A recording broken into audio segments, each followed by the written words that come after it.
now tuned into the judges table, representing the 314 in St. Louis and the 816 in Kansas City. Here's your hosts, Slick 50 and Polo J.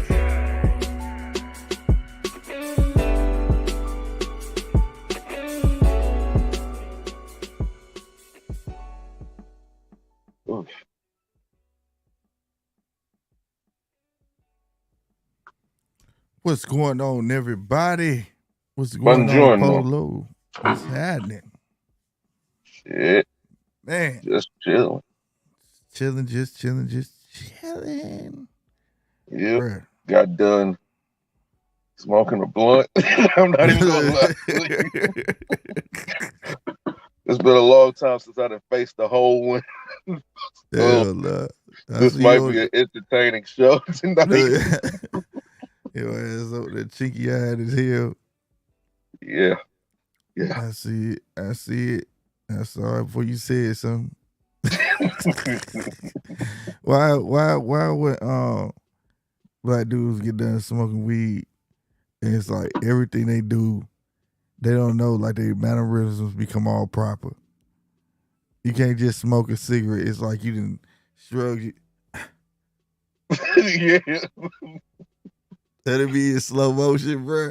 Have you ever watched a dude get high and then goddamn me while he rolling and he went to reach for the radio? How he reached for the radio now, bro, be like everything cool. Everything cool. Cause bro, you feel so damn cool at the moment. You like, you know what? I could pull any bitch I want right now. Bruh, on everything. It's like if you had a coat on, soon as they get out there and flap their coat. Nigga, you know I'm the shit. I'm talking about I'll be dying. My homeboy. I can't wait till this fall and winter, man. I had a guy named Tyron. We would work together. And he came pick me up to go to work, bro. That's the first time I noticed that shit. I said, every time you get high, man, you get too cool for your britches, dog. The way he grabbed the radio knob just fuck me up, bro. Like, it's a whole nother side of you that you don't even know you doing after you got high, bro. Like, even my old lady can tell, by the way I answer the phone, she's like, oh, you high. You high. Shit. Hell she said, anytime you try to turn on that Casanova voice or whatever, anyway, I know you high. Hello. What's good? I ain't doing it. I'm just chilling. What you doing? Monotone in the motherfucker, ready to talk to any girl. What you doing, girl? I ain't doing It's dangerous. That's why I smoke at home. Because for some reason, there's liquid courage, and then there's the great ganja courage. Like the ganja courage will have you like ready to slide up on any chick. And if you get rejected, you cool with it. You like, you know what, baby girl, it's good. I got you. Right. You know what he said? Maybe another time. You know what? Here's a drink on me, baby. Here you go. You got it, baby. Maybe another time. I feel you.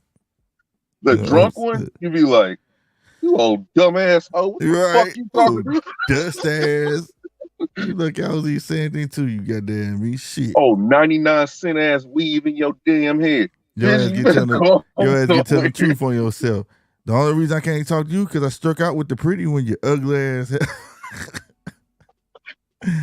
You get I'm a farmer by nature. I want a fucking horse. Right. Oh, shit. Oh, damn. Hold on. Stood up too fast. Oh, okay. Oh, man. Shout out to all my weed smokers out there, man. Whatever you do, man. Shout out to y'all if y'all tuning in to us right now. Grab your drink. Grab your weed. Whatever you do. Sit back and relax for the ride of the show. Tomorrow we do have AJ versus Usyk 2. The Joker versus the Clown.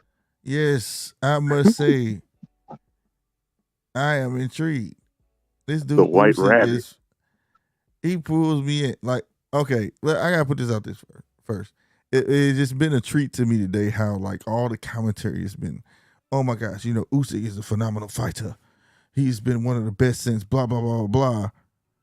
But before that fight, they was dogging his ass. Yeah, Usyk is relatively unknown and nobody knows about him, even though he's a gold medalist and he's the king of the division.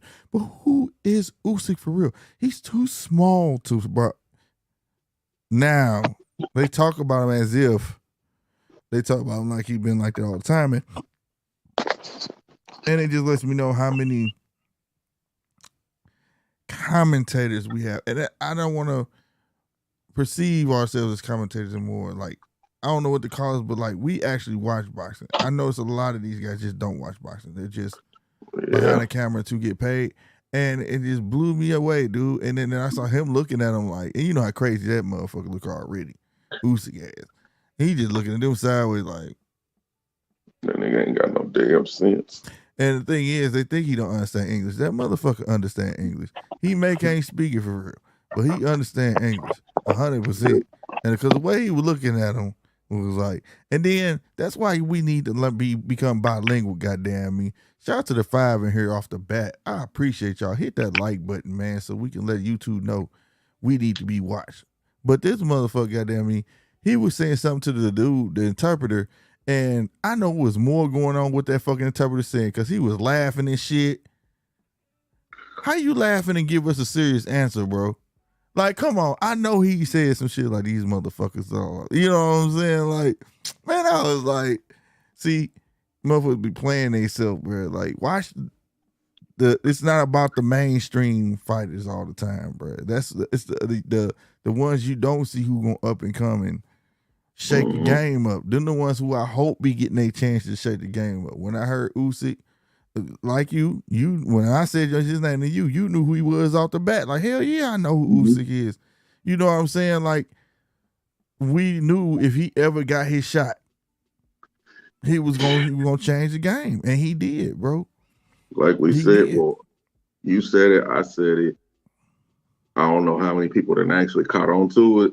But the only person who could actually give him a run is Tyson Fury. That's the only person. Is it Tyson Fury. For real. And what I saw today, I woke up early as fuck because I wanted to see it live. 6 o'clock in the morning and took my ass right back to sleep. I watched the whole hour and like 13 minutes of everybody who weighed in. Shout out to the Zone. These dudes, only thing like, okay, now I see the Zone, while promoters is like, oh, Dead Zone and all this stuff, I get it. But they primarily, okay, let me rewind. Just to make it shorter. This proved to me that the app is secondary to them. And that, the Zone is like a channel, you know what I'm saying, over there or whatever, right? It's to their country. Okay, so when we think of the Zone, it's time we start thinking of their country first. App second. App is for worldwide. Channel UK, because they've been promoting. Over here, all we've been hearing about is, goddamn me, AJ Usyk 2. Correct? That's it. That's all we've been hearing. Nigga, check this lineup. Man, I was like, okay, I'm watching. Where it go? Hold on. This is why you ain't supposed to be drinking and shit. Where it go? Hey, real quick.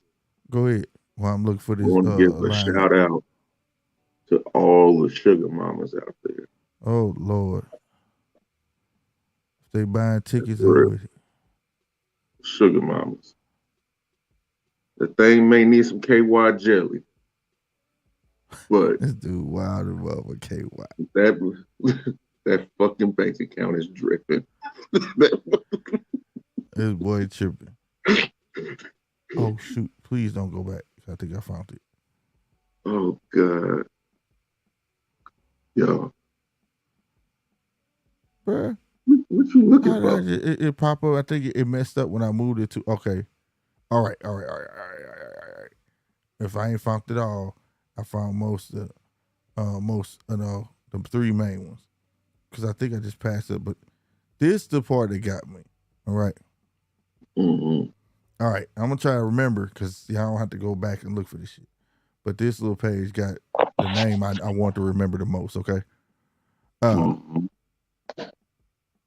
right. First off, Badu Jack, always entertaining. All right. The return of Callum Smith, Popeye arm. We know how that happened, right? Right. All right. Then you got that. Where is RC at? Because he brung his name up. Who gonna beat up that heavyweight? Don't nobody want to fight. Remember Philip? We couldn't pronounce his last name. Still can't. Hargovich or whatever. Yeah. Guess what? Making his TV debut, and guess who he fighting? Who? Zhang. Oh. Yeah. And it's a co-main event. Oh. Yeah. So I'm really excited. If y'all don't know who Philip, I'm gonna spell his name. If you don't know Philip Hrgovic, go YouTube and see and watch him hit the bag. There's no reason for you to be sitting up like. Yeah, I'm telling you, this dude's a monster. You should know who that man is. He's a bear. He's a monster. I can't Just wait. put it And like Zane a monster itself. You know what Just I'm saying? put it like this: if you are caught between a rock and a hard place, and this motherfucker's the hard place, you're gonna be looking for help like this. Like, how is this shit supposed to work out? Shit ain't right. I promise you, that by itself, those three. We could have had an interview with this young lady. Our first interview, she's in one of our videos. She's sitting down, holding a belt.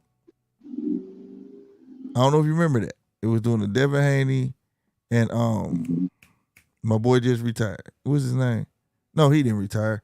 What's his name? The one y'all say he was old at the time. Blah blah blah blah. He got rocked. Ooh. Man, Devin Haney fought, huh? Did Devin fight Coney? No, it wasn't Coney. Devin Haney. When we got our first interview, bro, Devin Haney fought. Devin Haney. We fought Linares, yeah. And she was sitting down, and we was live, and we was like, "Who is that with the belt? Who is that with the belt?" Remember? Mm-hmm. Right? And Ramala, her name was Ramala Ali. We got the info later of who she was, and she came with a trainer with Kraken, whatever. Kraken was with her, whatever.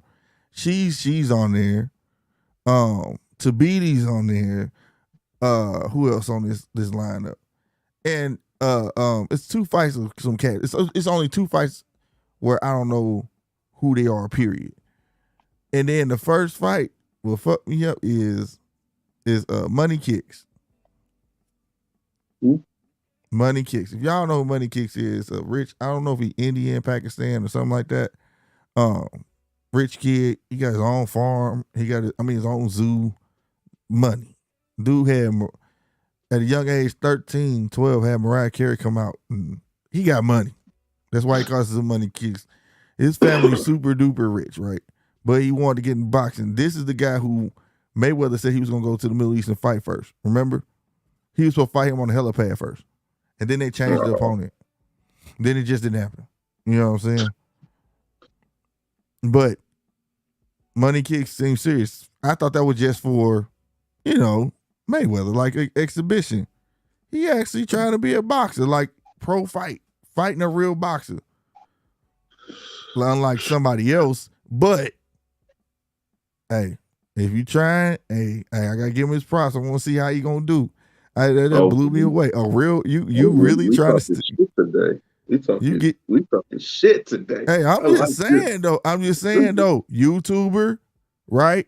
Man of money, coming in the game, bro. Fighting a boxer. That's all I'm saying. Off the rip, he fighting. I don't care if the boxer whack. I don't care. He fighting a boxer. He could have came in. Money Kicks got money. He don't need match rooms money. He could have paid anybody to get in ring with him and broadcasted himself. No, he got a promotional company. Said I'm on try out boxing, and boom, he fighting a boxer. Much respect to you, sir. Much respect to you, sir. Now, whether he gonna get beat up or not, I don't know.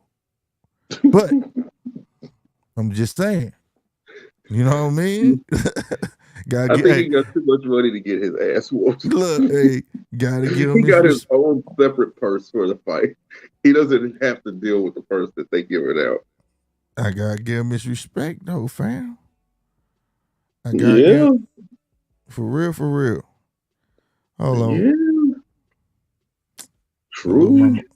Yeah, I mean, shoot, but much respect to them though. You know what I'm saying, for the lineup they producing, and they've been boasting this stuff up over there. They should have been boosting this stuff up over here. You get what I'm saying? A lineup like that is like, wow. All I've been thinking, the only thing gonna be on is gonna be a bunch of fuddy-duddies, and we're gonna have AJ and Usyk. I was prepared because you know how the zone will do. You had 12 damn fights, and you don't want to see really nobody on them damn cards. And then, you understand what I'm saying? But I'm like, dog, you got a lineup, a real decent lineup, bro. Now, the thing is about this lineup, y'all, the only one I know that's a co-main event that's going to stick is the Philip Hergovich and Zhilei Zhang. I call him Zhang. I can't say his first name. But that's going to be co-main event. Now, the order, because I done watched the zone fights, and the order don't go the way you'll find it on a website, or you got to wait till it come on. You know what I'm saying? Right. But I ain't gonna. I'm really intrigued, bro. Just by the lineup alone, they had something to support this. You know what I'm saying? Mm-hmm. This event, and then this dude, man, Mr. Mind Games, Usyk. That dude came in about a half a pound heavier than what he usually is. And they're going to talk about you don't get what you wish for all the time. I said, God damn, these dudes was blowing up pictures, photoshopping. This dude the same way. Or it could be one of the things where he's showing that he could gain weight, he could lose weight, he could do all of it. But people, true that. But people, though, AJ looked like he was losing weight. This dude started gaining weight. This dude came in 5 pounds heavy. So I'm one to think he saw them pictures like, oh, I'm not finna get smaller. He started gaining. Oh, God. I just, real talk. I'm going to be real with you, dog. I think no matter what AJ does, he's going to lose. I'm sorry. He's going to lose. There ain't shit this man can do. Who, AJ? Man, he got me kind of worried, man. I'm like, dog, cause I wouldn't mind it being a 3-peat, but it's just like little things I'll be peeping. You know, I watch everything, and they be doing the face off. If AJ wins, there's not going to be a rematch. There's not. And you know it's not, because he didn't even give Andy a if they do, it's gonna be December, because boy, y'all know our boy the Weasel. What's his name? Anyway, the Weasel. You know, they call him the Weasel, man. We're not gonna talk about Eddie Hearn like that. Yeah, I know, but you know that's what they call him. But and I wouldn't call him that. It's just I forgot his name. Eddie Hearn said that win or lose, AJ gonna be back in the ring in December. But that doesn't mean it's gonna be against him. Huh? It does not. No, I know, but I hope it be a gentleman's shot to do so. I mean, I'd be, He's it'd be nice, but I know, man. I mean, but it don't hurt for wishful thinking, you know, because like I don't know, it's like he a different AJ, but at the same time, I'm still seeing a glimpse of mental nerves, like the stare off. It was a long stare off, right? Face to face, just Usyk didn't break that one time. Man, that dude was trying to goddamn me break that motherfucking stare so many times, like he wanted to turn, like he actually moved, and then kept staring and moved again. He said, "Fuck it," and stuck his hand out, shook his hand. I said, "Oh man, we don't want that. You should just kept on staring, bro. You got the record for longest stare till they made y'all asses turn to the people or something, you know, whatever." And then like, oh man, the glove thing. Okay, they picking their gloves. This was funny. AJ picking glove. You get to pick your right and your left glove out of separate packs, blase, blase, your first pair, second pair. If you don't know the procedure, look it up on YouTube. But anyway, AJ got to put the gloves on, and he got to do a whole thing. He doing this. His whole blocking scheme and all that, right? Mm-hmm. It take him forever in a day to pick his 2 gloves, right? Right? Man, Usyk came in there, bro, put a glove on and said, I want that pair. Dude said, you don't want to try that other one? He said, nah. He said, for what? He said, I want that one and that one. He said, for what? No. I'm gonna beat his ass. Like, that's it. It was a matter of seconds, dog. Like, the mind games the dude is playing, bro. And you think that's not finna get back. Shit, that dude didn't even care what gloves you gave him. He just know what he finna do. He didn't care. So I was like, damn. Bruh. I had never saw that before. Bruh. Usyk gonna whoop this man's ass again. Bruh. You And have the all confidence. this wishful thinking and hopes and everything like that. Bruh. We're about to see a fucking massacre this time. Man, it just seemed like the confidence level was just not exuding him, but it's just on the same level. But it's like, I don't know. I feel like AJ putting on a facade, and it's still a little bit of, he got a little bit of doubt. And I've always said, it's not really don't get me wrong, Robert Garcia good, offensive mind trainer, something that he needs, you know what I'm saying? Kind of find out it was a team of them. I learned this today, Robert Garcia, his old trainer, blase. So he got a whole team of doctors working on him. Then I learned that, right? Hold on. But my whole thing is, you can have all of that, but the biggest thing is confidence, bro. The AJ we need, y'all know what AJ we need? We need AJ who dog walked Dillian White, who went in there and took chances and fought. Fuck that. I got wobble. Fuck that. We fighting. Fight. That's what we need. That's the AJ that needs to show up. If the pretty AJ show up, then it's gonna be well, y'all seen pretty AJ.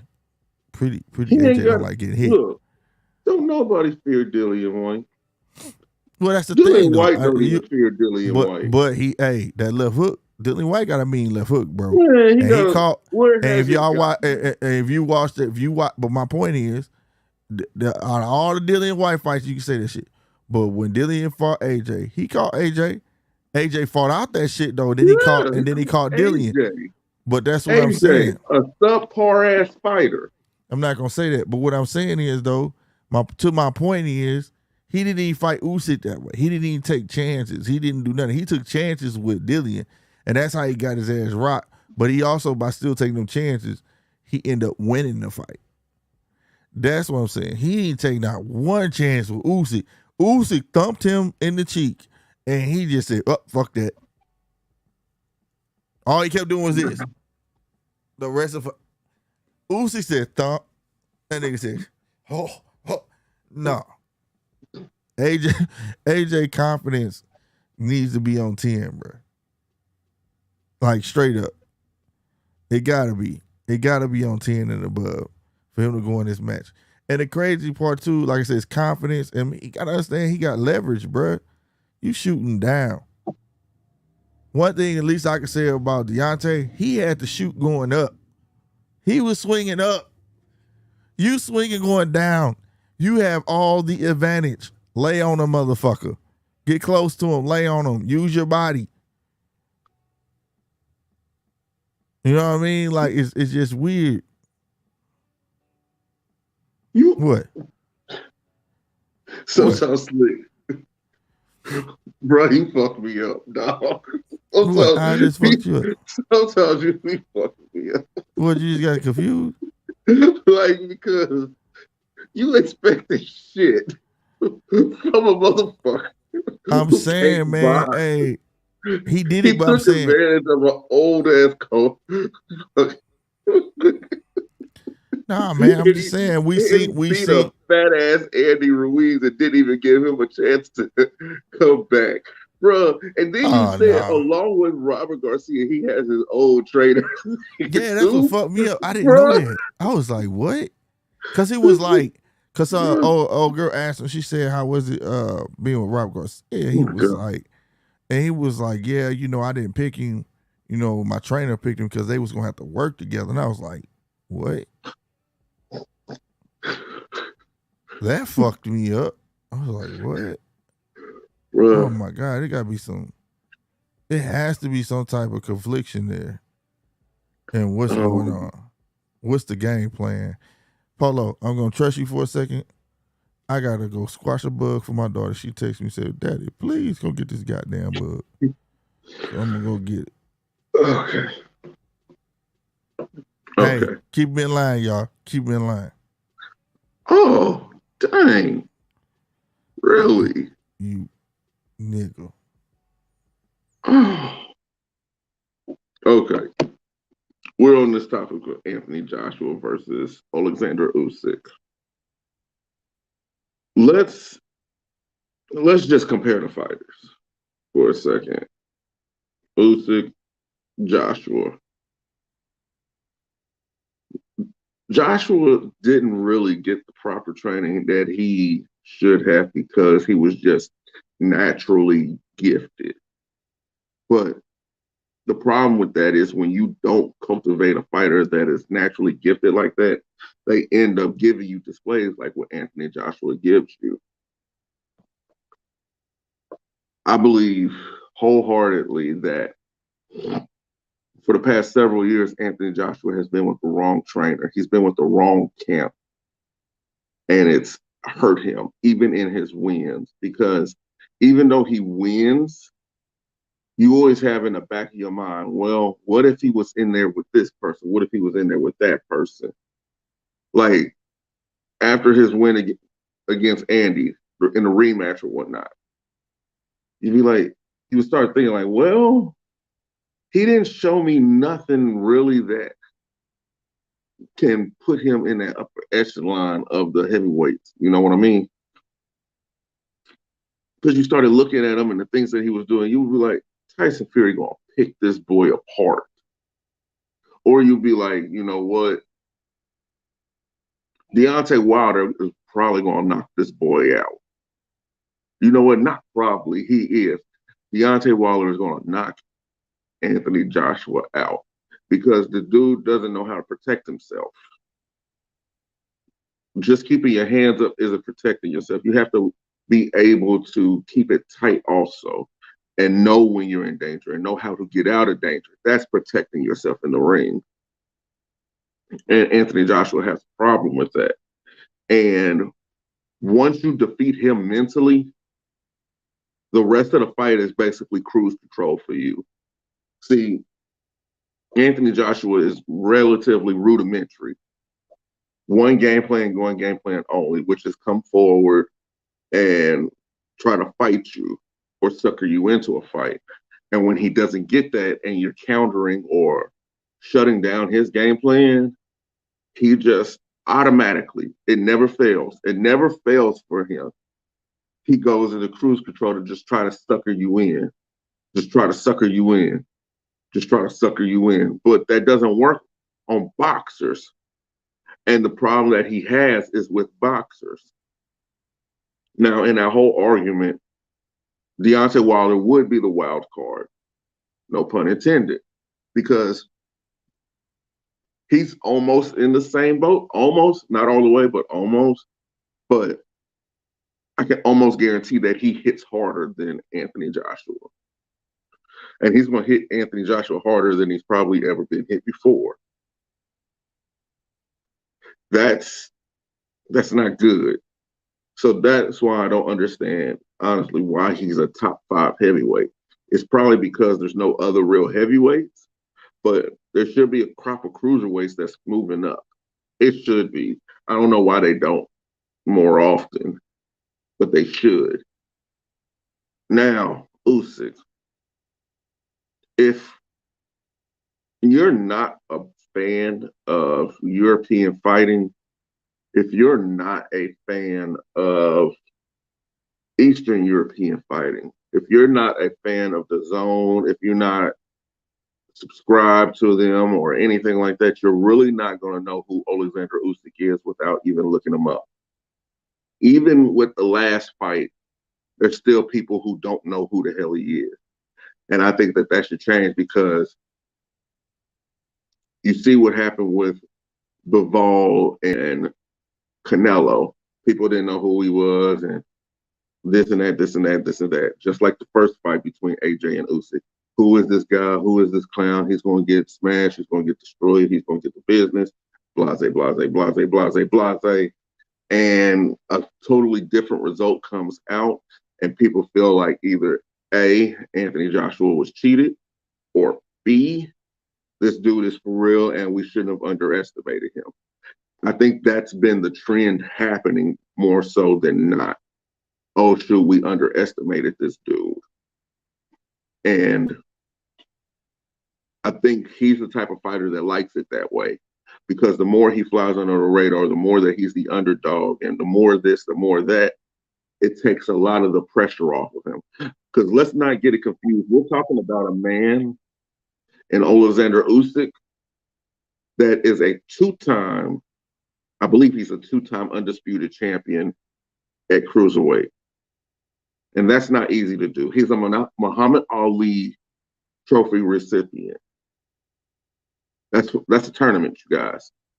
He survived the tournament. This guy's real. He's really he's real. And I only know 2 or 3 of his amateur fights. But the one person that stuck out the most to me who he fought in the amateurs was a Sean Porter. And then he just blew the hell up. So with that being said, if he's able to withstand a Sean Porter, he may have lost. He did. But that's when he was smaller. He wasn't even all the way into himself. So just ignoring or disregarding a Alexander Usyk is bad, especially if he's on the uptrend in the sport. I'm walking in on a butt end of that, but I'm trusting you was talking some good shit. We wasn't talking about Keith Sweat, none of that. Mm-mm. What? Okay. Oh, what? No, I was just going over the rudimentary differences between the two. Oh, okay. I got you. You know how one has been better trained over the series of his career compared to the other. The preparation has gone into cultivating his skills and talents compared to the lack of culpability, and accountability, and why his career is not progressing the way it should. You talking about Forrest? Joshua not being the way it should. Just because you have a country behind you, yes, that might symbolize success to you and to your country, but as into the sport as a whole, he's not. It's the marketability. He has the look, he has the size, he has the physique, and that's why they just like threw him in, as so to speak, like the Indians used to do to their Native Americans used to do to their children, just throw them in the water. You know what I'm saying? And they should learn how to swim. And you got another guy who didn't have to do that. He went through the amateurs, and it's proven why you should go through that. You know what I'm saying? Or whatever the case may be. You know, Anthony Joshua has some amateur background, but what I'm saying is that he was thrown into big matches.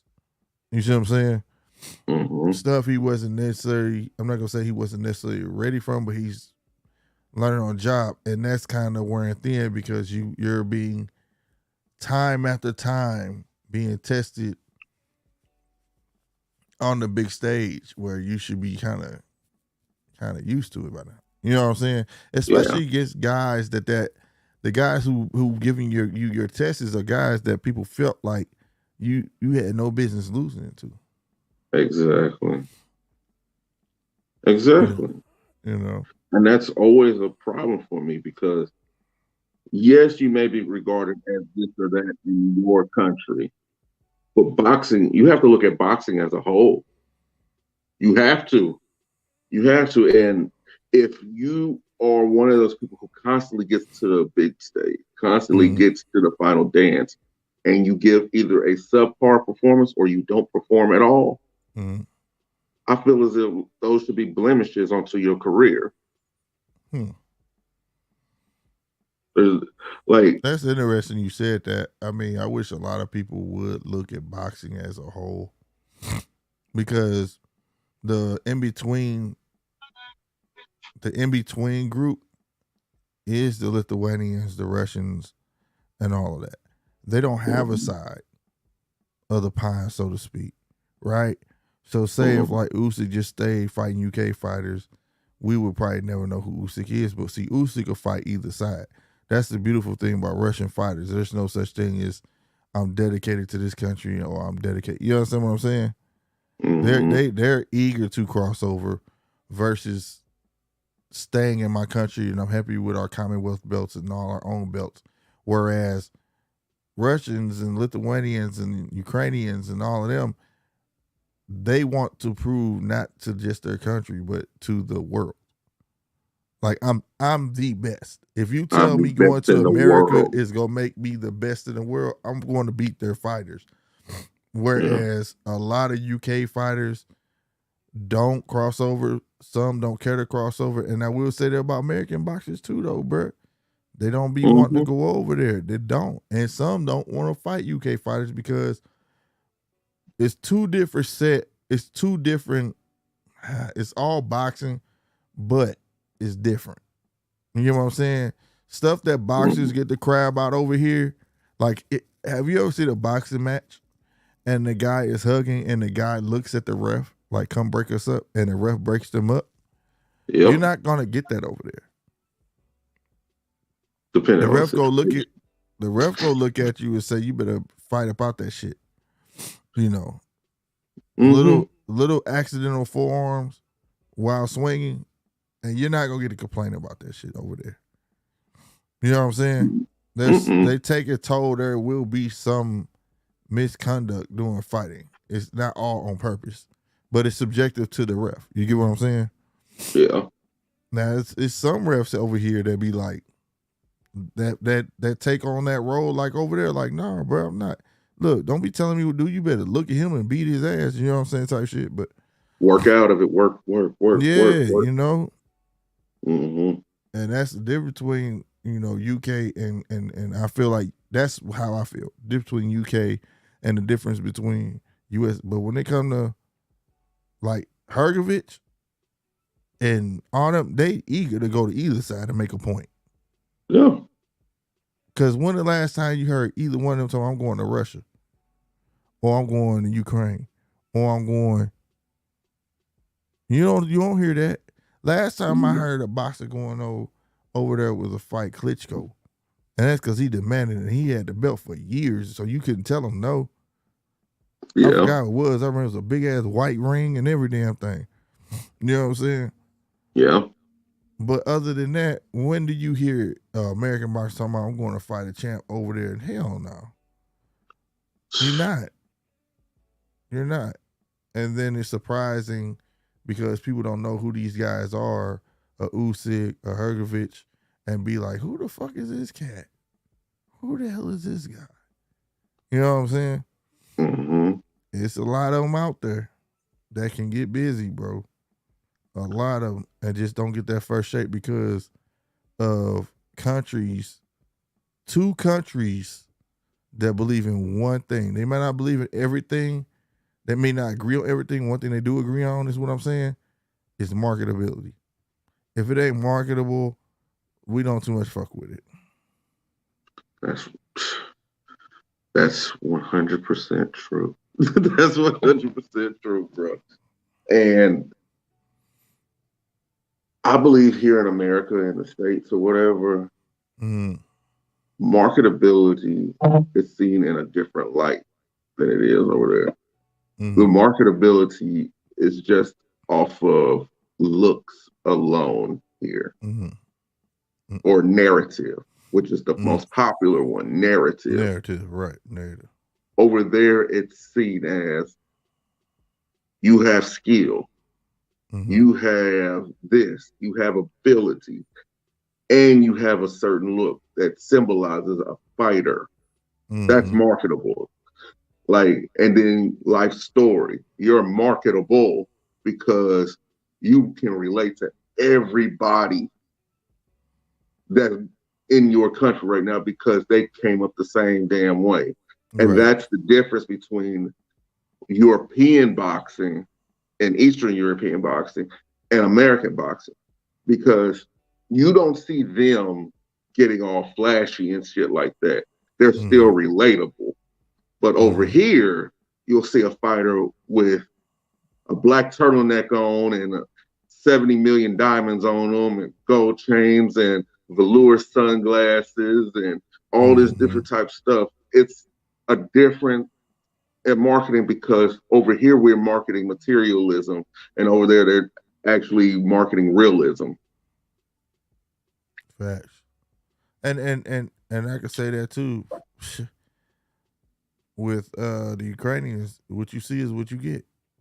What you see is what you get. You don't see Lomachenko jumping through hoops and talking mad shit about nobody. He let his skills do the talking. He real entertaining about it. You know what I'm saying? Usyk. It's just, and the thing is, they have the skills to pay their bills, but what succeeds them is their confidence. They really believe they can't be touched. You know what I'm saying? And there's nothing wrong with that. No, nothing wrong with it at all. With it at all. You know what I mean? And it's getting to a point where the marketing is getting away of the, not say smaller guys, but the guys that do deserve the shot. And the sanctioned bodies let people play games. And what I'm saying that is Tyson Fury had announced he retired and he was gonna give a WC belt. WC had announced that on IG that belt would be put up with this fight. Well, he didn't give up WBC quite yet. He gave up the Ring magazine. So the Ring magazine is gonna be part of this fight now. You can't be let. It has to be something with that. Like either you go to do it or Ring not. magazine isn't even a belt you can win. It has to be awarded to you. Well, it's about to be awarded this fight, but it's doesn't. I don't know.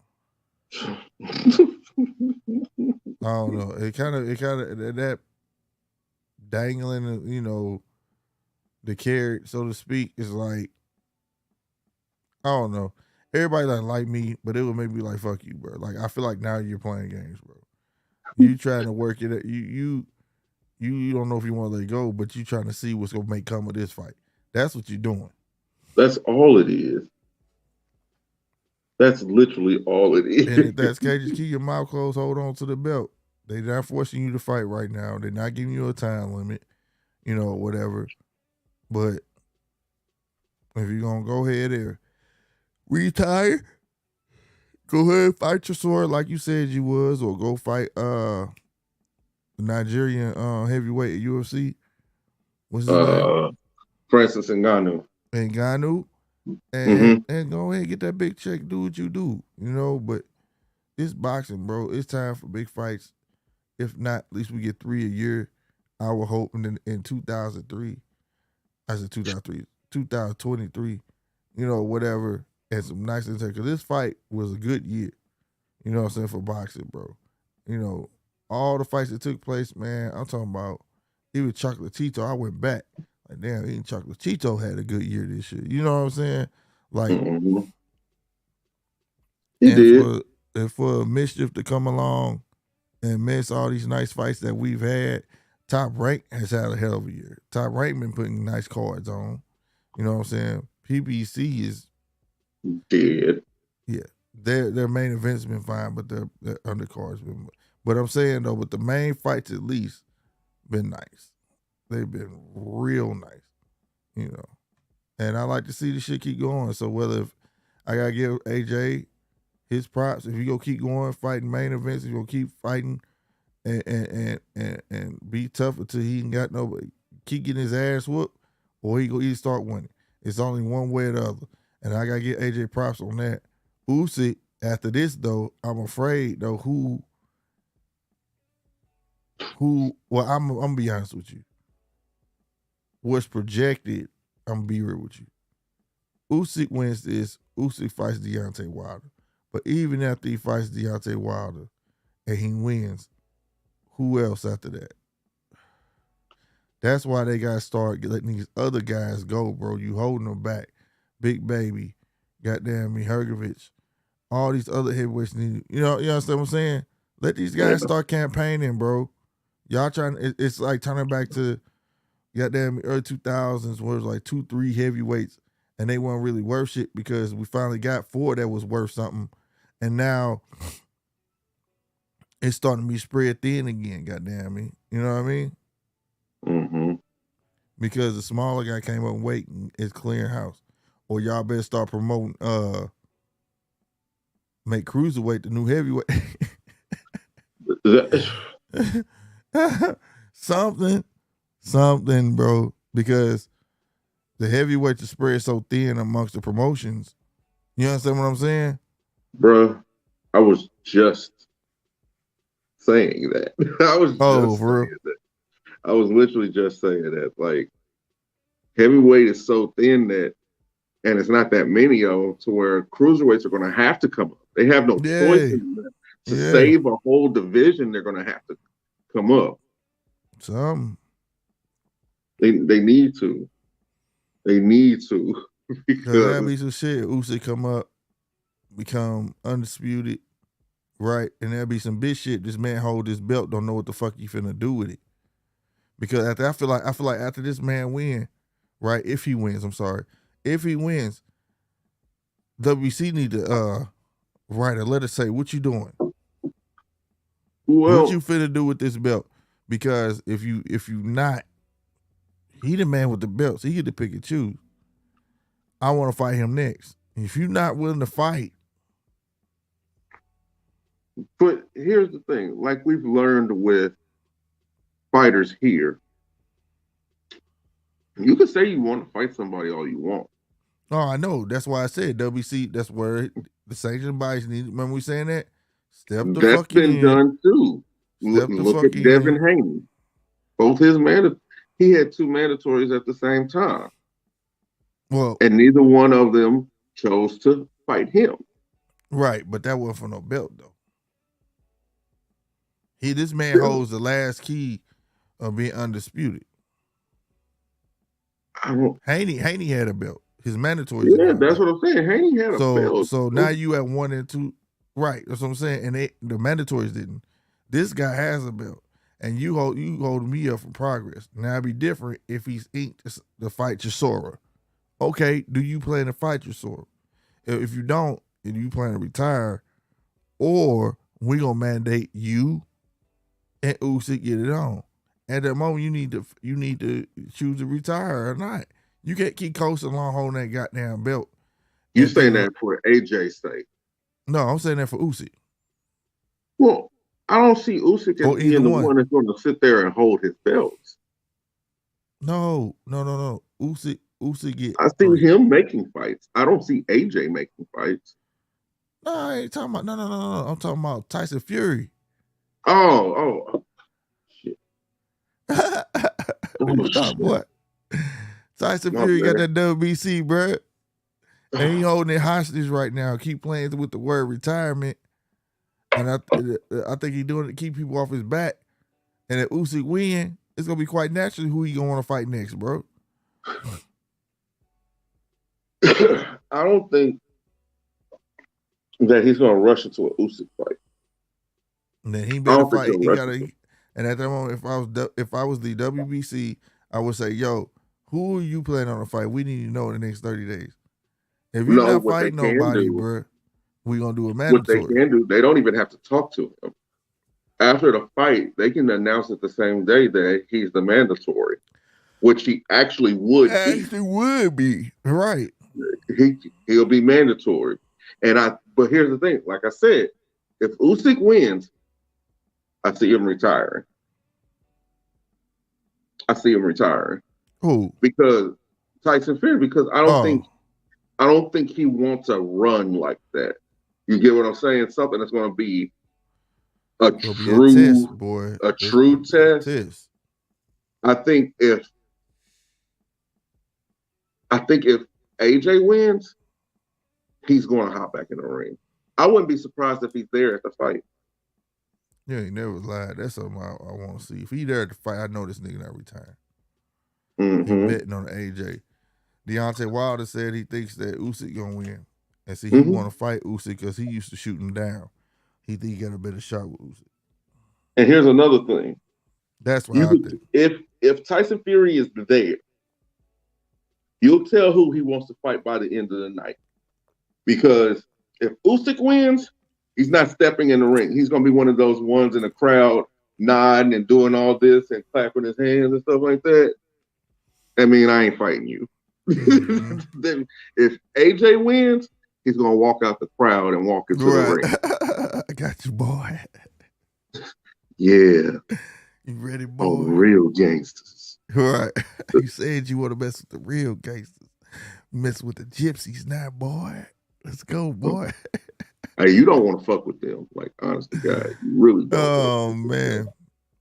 They some rubbish bone type people. They believe in curses and shit, too. Don't never take a button from them. Never do it.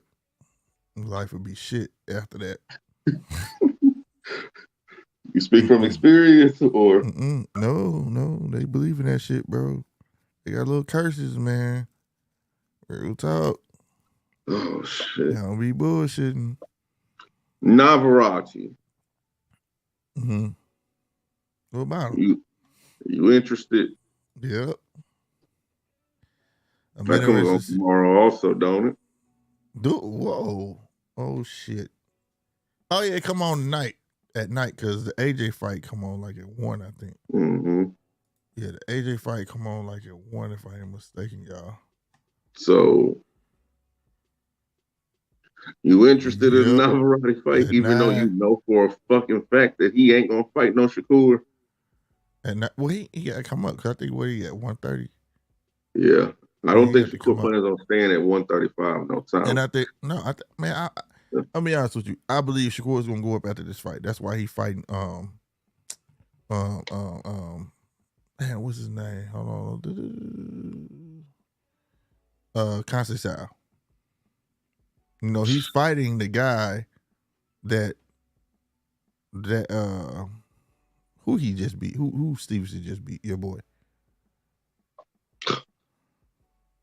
Stevenson. Shakur Stevenson just beat well, you had. You can't think who you had. His last fight, I think, was Jamel Herring? Hell no. Boy, yeah, I know you was that, man. Oh, damn. He done had another fight. What your man. And I know Drew Blank. Mexican guy. He Mexican. Oh, Oscar Valdez. Yeah, Oscar Valdez. You know, Oscar Valdez had just beat Conceição. Then fought Stevenson. Now Stevenson fighting Conceição in his hometown. So I think, because there's really no reason for him to fight Conceição. But in my book today, but I think he do this fight, and then, because, I mean, who he gonna fight? To get them belts, he got to go up. He not getting them. He not gonna be able to be unified in his division. Belts are elsewhere. So I look at him to go up. Yeah, Navarrete. I think that Navarrete ship had sailed. It has sailed, man. But Navarrete's still good at what he do. Yes, I will watch him. He's a very exciting fighter. He don't come to dance and bullshit. Beams 2K, what's going on, everybody? Chappelle, what's good? What do you mean dance around and bullshit? Huh? What do you mean dance around and bullshit? Who be doing that? No, who be doing that, Slick? There's plenty of them, goddamn it. Put a name on it, Slick. Nope. I ain't gonna do it until they piss me off. I ain't gonna put the hurt on them until they piss me off. But then you got Ruiz and Ortiz. That's gonna be cool, but that's gonna be boring. No, it ain't. I got Ortiz winning that. I'll just mess around. And then Ortiz gonna win that, and then Deontay Ortiz gonna have a third one, and then they gonna say, "Oh, Deontay's back because he gonna beat Ortiz again, and then he's gonna fight Usyk or somebody. You really think They gonna that try to get a King belt Kong back in his Ortiz is hand. gonna beat Andy Ruiz? Oh yeah, he gonna beat him. He gonna beat him. And but if he don't, then he fight Deontay. And that's still gonna work for me because I want to see Ruiz succeed in his dream. Like I said, I can't find that video, but I remember Reese was young and they was asking him, how do you beat an AJ or Deontay Wilder? And this when they was at the height of their career. He was like, all you gotta do is get in the inside, cut their reach off, and I can knock him out. What did he do to AJ? Got in the inside and knocked his ass out. Yep. Right after he got knocked down, he got right up under that dude and knocked him out, bro. Took his reach away from him.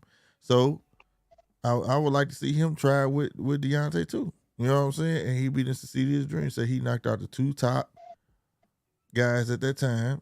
And at least he'll be able to say that shit. And he was first Mexican champ, heavyweight champ, bro. That's true. He'll have something to really say, you know. So either way, you know, and then the Ortiz fight be intriguing. I ain't necessarily saying like Deontay just gonna whoop him, but I know Ortiz will have to get him up out of there this time because politics is in the way. What fighter would you want the belt be in hand? You get what I'm saying? You'd rather it be on Deontay. Exactly. So politics in play, bro. I know it is. They want a belt in that man's hand. I'm surprised you said that. So I mean, you gotta make money, you know, but you can't defy what happens in the ring. That's what I said. Man, don't be leading that shit to the judges. Go and knock their motherfucking ass out. You know what I'm saying? Do you think if, just for shits and giggles, Andy gets in there with Deontay and he outclasses him and outboxes him the whole damn fight, you think he'll lose? No, that's a shutout. If you pitch a shutout, no. If you pitch a shutout to the point where you get at the Deontay where people after people start burning down buildings and shit, like not metaphorically, you know what I'm saying? Like, you know, there'll be so much smut talked about boxing. There's no fucking way Deontay didn't hit Ruiz not one time the whole fight, and y'all get it down like, no, you can't do it when it's just blatantly obvious. You know what I'm saying? But like, so if you pitch a shutout or knock a motherfucker out, goddamn me, that's what you need to do. Period. I think Andy Ruiz could score a knockdown on Deontay and still lose. That's possible. It depends when the knockdown is, though. He could get a knockdown in the 8th or 9th round and still lose. Now, what if Ruiz getting his ass whooped the rest of the fight, though? That knockdown don't justify the rest of the fight. But that's a 10-8 round. But that's a 10-8 round. That's one round, though. If Ruiz was getting his ass whooped the rest of the fight. That makes a difference. That really does make a difference. Because what they're going to do with Deontay, any round that looks close, they're going to give it to him. Well, there you go. That's why I said you got to pitch a shutout or knock his ass out. You can't be getting in scuffles round 1 through 8, score knockdown, and then go to 12 and think that was enough to win that fight. I mean, but bruh, at that point, that's championship. That's championship class boxing. That should be enough. It shouldn't be enough because if you're doing your absolute best, things happen. Things happen in the ring. Yeah, things happen in the ring, Polo. But if I'm beating your ass from 1 through 8 and you knock me down, that don't mean that you both win that fight, though, Polo. Bruh, you just knock me down. Bro, you've seen I beat your ass. You get knocked down in the 9th, 10th round and still win. Bruh, I also seen you go the right way. When Tyson Fury fought Deontay Wilder, goddamn me, he thought he should have won. But goddamn me, he didn't, man, that man was getting outclassed the whole fight. He knocked that man down and he got back up. He won those rounds. But if you judge the whole fight totality, who was winning the fight? If you knock me down late in the round, you better keep me. I gotta stay the fuck down. You better finish me. A fight can't be close like that. You know what I mean? Now, if say like Ruiz, the rounds are close, right? Uh-huh. And the rounds are close, and then the 8th round, Ruiz knock him down. Now that's what we would call a decisive round. Like, all right, well, that's definitely Ruiz in these rounds. You understand what I'm saying? Mm-hmm. That may swing in his favor then, but they would have to be close, bro. Like close. But he can't be getting his ass whooped. Deontay, you know for a fact, 1, 2, 3, 4, 5, 6, 7. He won them rounds, and then just because he knocked him down that one round, that don't work like that. They Well, want it to then it work like shouldn't that. work for Deontay like that because that's how it usually works for him too. Well, he knock him out though. He be getting them motherfuckers out of But there, a bro. lot of times, them people be getting back up and they stop the fight. Bruh, you ain't getting up at no motherfucking 9 talking about. That's what they say, no standing eight count. You ain't getting up at no 9 and talking about I'm good. You ain't good. You waited all the way till then I said 10. You not good. It's like But white people they thought that get about up. Charles Martin. Like how they felt like about Charles Martin. Charles Martin got his ass up, but he got up right when that man was finna say 10. You know, when Charles Martin fought AJ. Hey man, you gotta get your bearings together. Yeah, but shit, you better hope they change the rules one day. You gotta stay down that damn long. You get your ass up at 8. Hurry up, get your ass up. You don't get up at no 9. Bruh. Because at that point, it's his discretion. If he look at your eyes and feel like you can't continue, ref not gonna let you continue.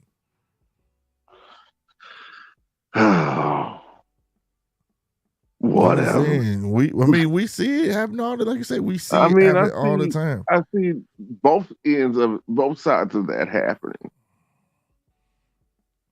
I've seen motherfuckers I've seen fights where I was like, they didn't have to stop that fight right there. Like you could legit tell where that a fight should not have been stopped. Like for real. Where a guy was just good. I've seen the team throw the towel in because they thought the guy was getting the best of them, and they threw the towel in. But I was like, that dude, you could at least get that guy one more round. Like told him, like you guys show me, I'm throwing this motherfucker. You know what I'm saying? Instead they throw it in midway. Like, come on. I'm like, nah, bro, they did him dirty. And quite a few of them happened this year. Too. Yeah, quite a few of them happened this year. Oh. But I'm just to the point where like, quit leaving it up to what? If it didn't teach you what? Quit leaving it up to the judge, goddamn. I mean, go in there and give y'all. But what I'm saying is, a lot of these stoppages and stuff like that have been from the refs. So you have to take into account the referees along with the judges at the same damn time. That sounds like the odds are literally stacked against you in a sport that's supposed to be relatively fair. Well, I feel like you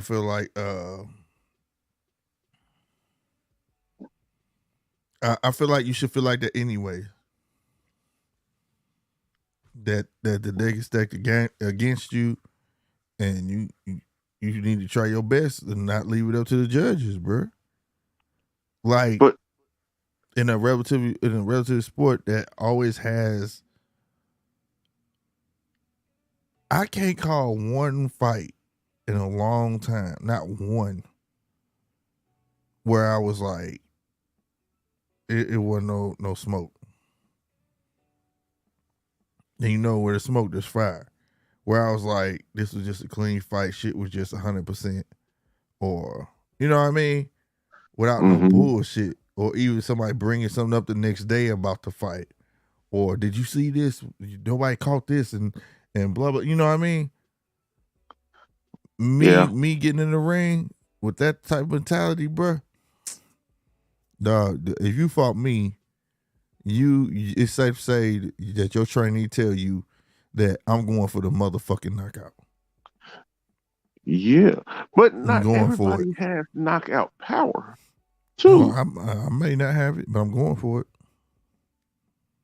By me going for it, meaning I'm trying to land the more cleaner punches. I'm trying to be the guy pressing forward. But that's in a perfect world. Well, I'm saying though, but these are all the things that judges look at, so I can get this motherfucking knockout. You get what I'm saying? That's what I'm saying. Like, I'm all that criteria to get that knockout is what judges supposed to look at. So I'm about to be trying to be king of all of that. And if I feel like I can be king of all of that, I should be able to get a knockout. And if I don't, guess what? I was king of all that criteria. Ain't no motherfucking way I was supposed to lose this motherfucking fight.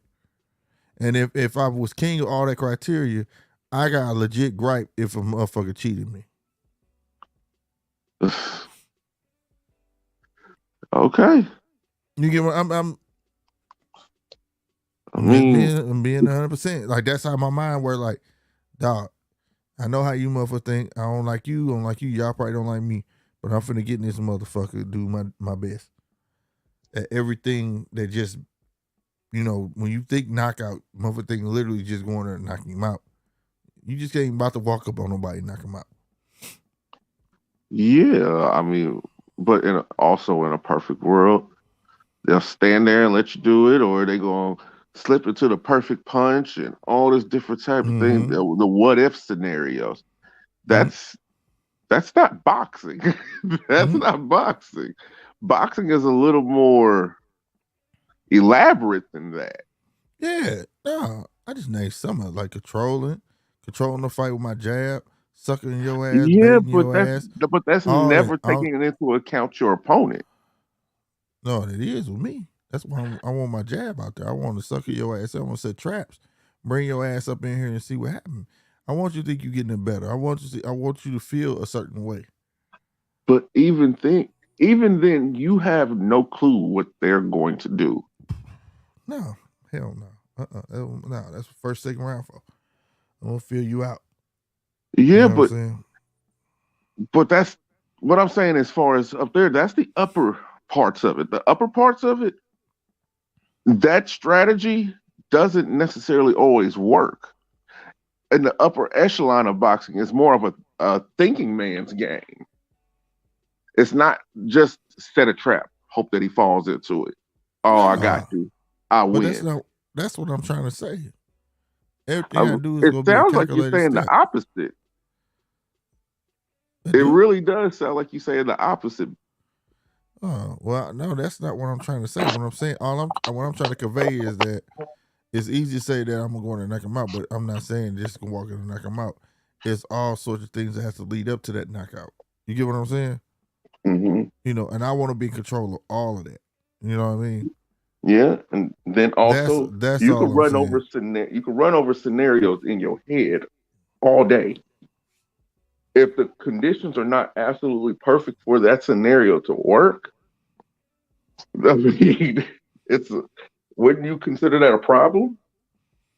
Oh yeah, but a nigga like me, a person like me, like you supposed to have a plan A, plan B, plan C, plan D. Like, I'm not giving up. But they have fighters who, and you've seen it. They have fighters who will take your plan A and B away. Oh hell yeah! That's why you supposed to know who the fuck you dealing with. That's rule number one. Say fuck. That's why I laugh when they be like, "Oh, I don't watch tape." I'm like, "Oh shit." You supposed to know who you fucking with. Yeah. That's rule number one. If I can orchestrate anything I say to lead up to that knockout, I got no. That's like me getting in with money kicks. Yeah, I might got a shot being blind walking in that ring, but goddamn me getting in there with a Canelo, man, I'm watching all his toughest fights. I'm watching all that shit, boy. I'm finding some shit. I'm gonna find some shit ain't nobody even peeped before. Goddamn me.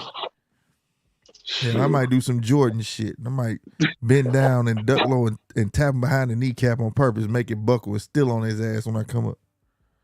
I might do some weird shit. I have to figure some new shit out for that nigga. Hey, fuck that. It worked.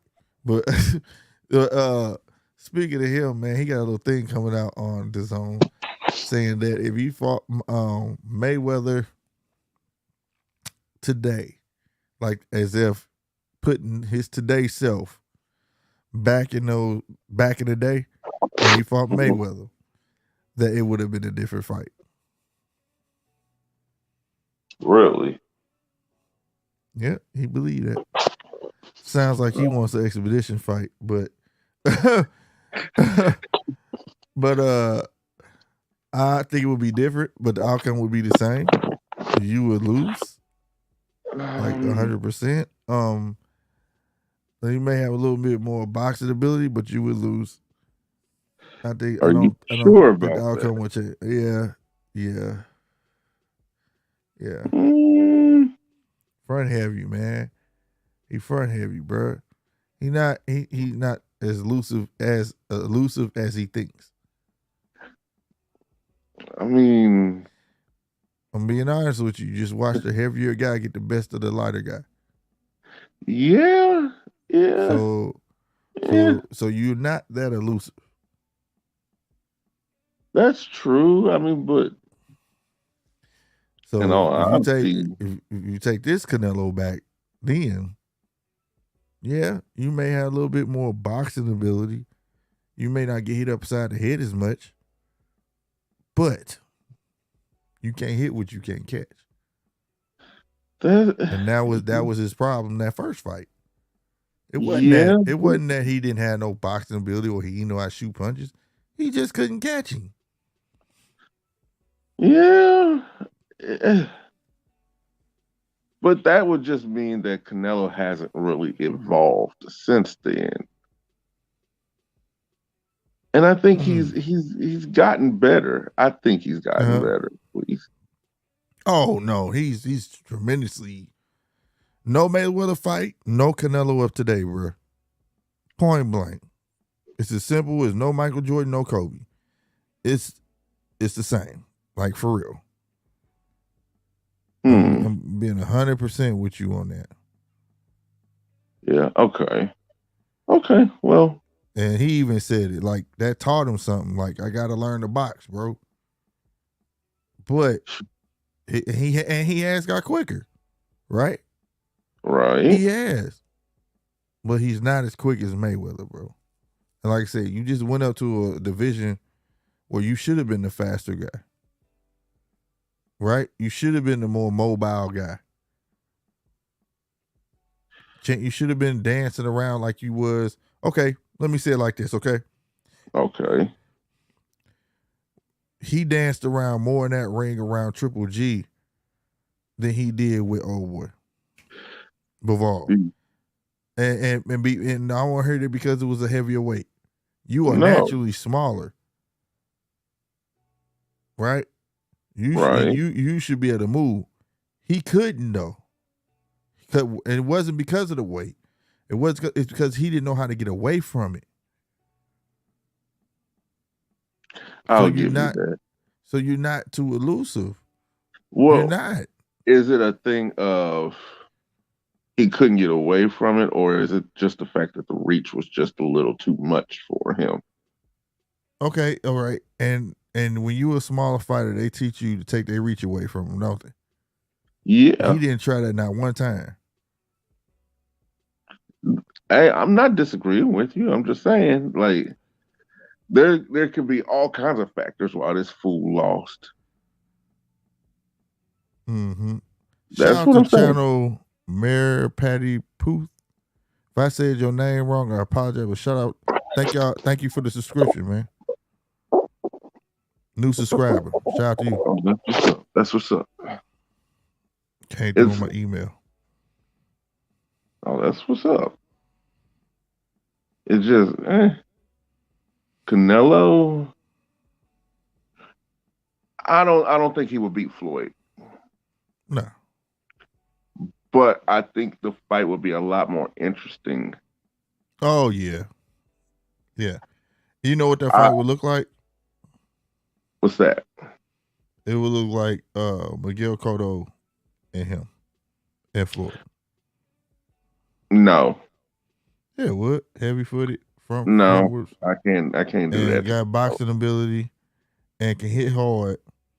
And he may catch Mayweather a couple of times like Cotto did, bust him open, but you just not gonna win because you're not gonna catch him like that. You're not gonna catch him often. You know what I'm saying? I can't put Canelo in the same breath as a Miguel Cotto. Man, you tripping, bro. I know you a Miguel Cotto hater, bro, but no Miguel Cotto, no Canelo. He had to go through it too. I'm tired of that. I'm tired of that. It's not the truth. It's true. It's like saying if there wasn't a such thing as a garbage man, you wouldn't have LeBron. Mexican fighters don't even fuck with or watch Puerto Rican fighters. I'm just telling you, bro. He had to go through the fire and fight him, though. Means nothing. That means nothing. I'm just telling you, bro. I mean, but that means nothing in the grand scheme. It did. No, it didn't. Yeah, it did. I think Canelo would have still been Canelo without the Floyd fight. With or without it, I think that Canelo still would have been the same person. I don't. I think he still would have been. I think he still would have been foot heavy, and he just looked out. He just looked for the knockout. That's all he was. A brawl. He was a better Berlanga. I think the reason why you do that is because you're looking at the fighter instead of looking at the trend, looking at the uptick, looking at the stats, looking at the charts. Go look at his fights in the beginning and tell me Canelo wasn't just a slugger. Yes, he evolved. He evolved. And I say he was and better then go than look at the Berlanga time. was. Then go look at hell, he way better than him. That's why I say he was a souped up, but like many more advanced. But they both, Berlanga in the beginning was a slugger, right? He was too. Canelo was too. That's just the point I'm trying to make. But like, okay.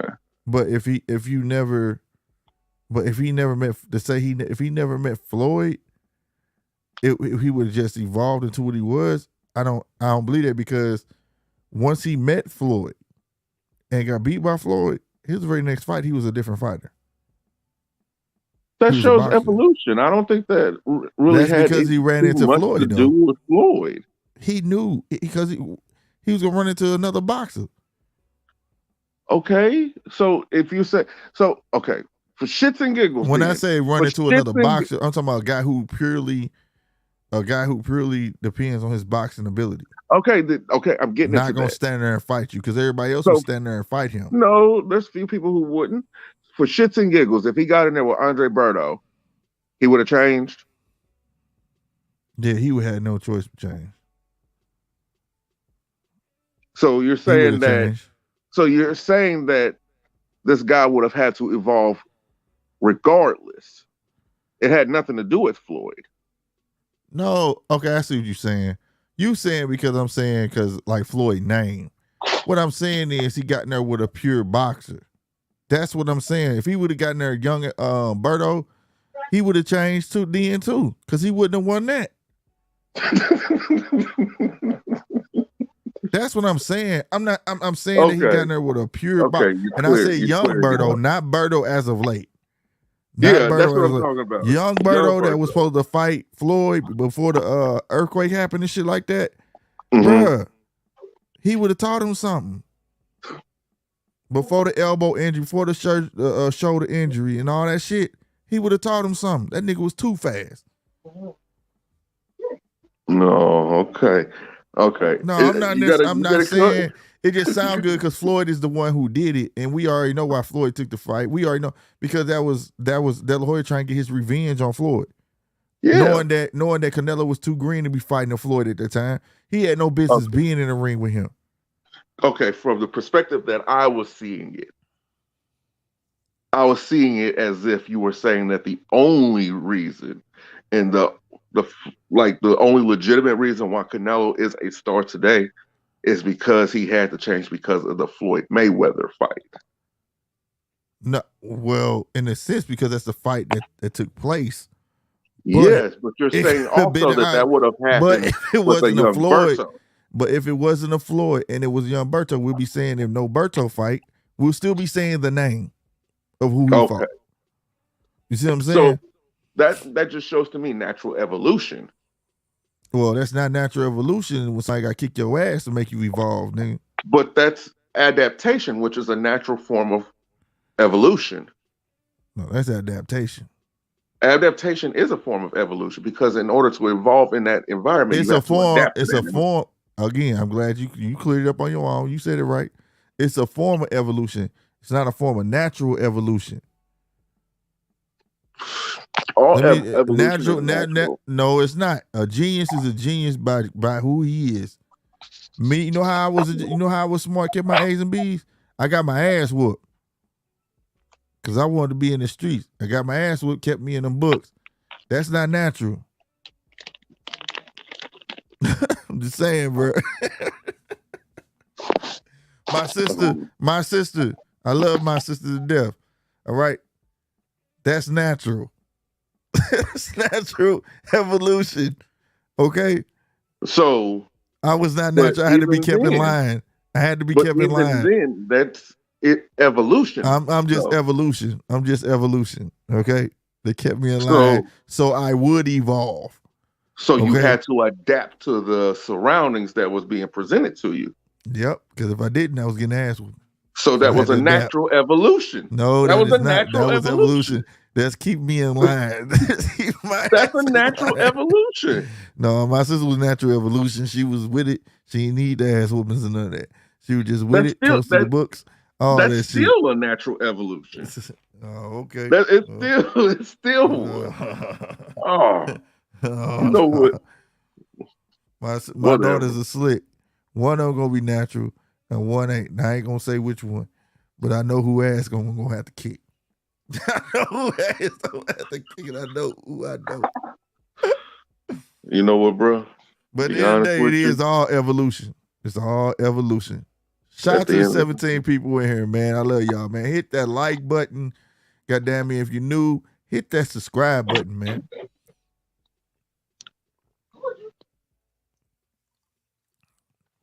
All right. Does Loma have a good end of this year? Or is he on clean sweep beginning of next year? It's Loma. So either way he goes, he's gonna be successful. Who you think he get first? Do you think he gets Teofimo first? Or hell no. Hell no. He'll get Devin Haney first. Oh, he wants to avenge his loss. He wants to, but he wants to. But here's the thing we have to take into account also. It's top rank. It's not about what the fuck you want. It's about what Bob wants. Loma seems to get what he wants. If he got what he wanted, he would have got the rematch immediately. Well, that wasn't no contract. People get to run. But I'm saying, but what Loma wants, Loma usually gets.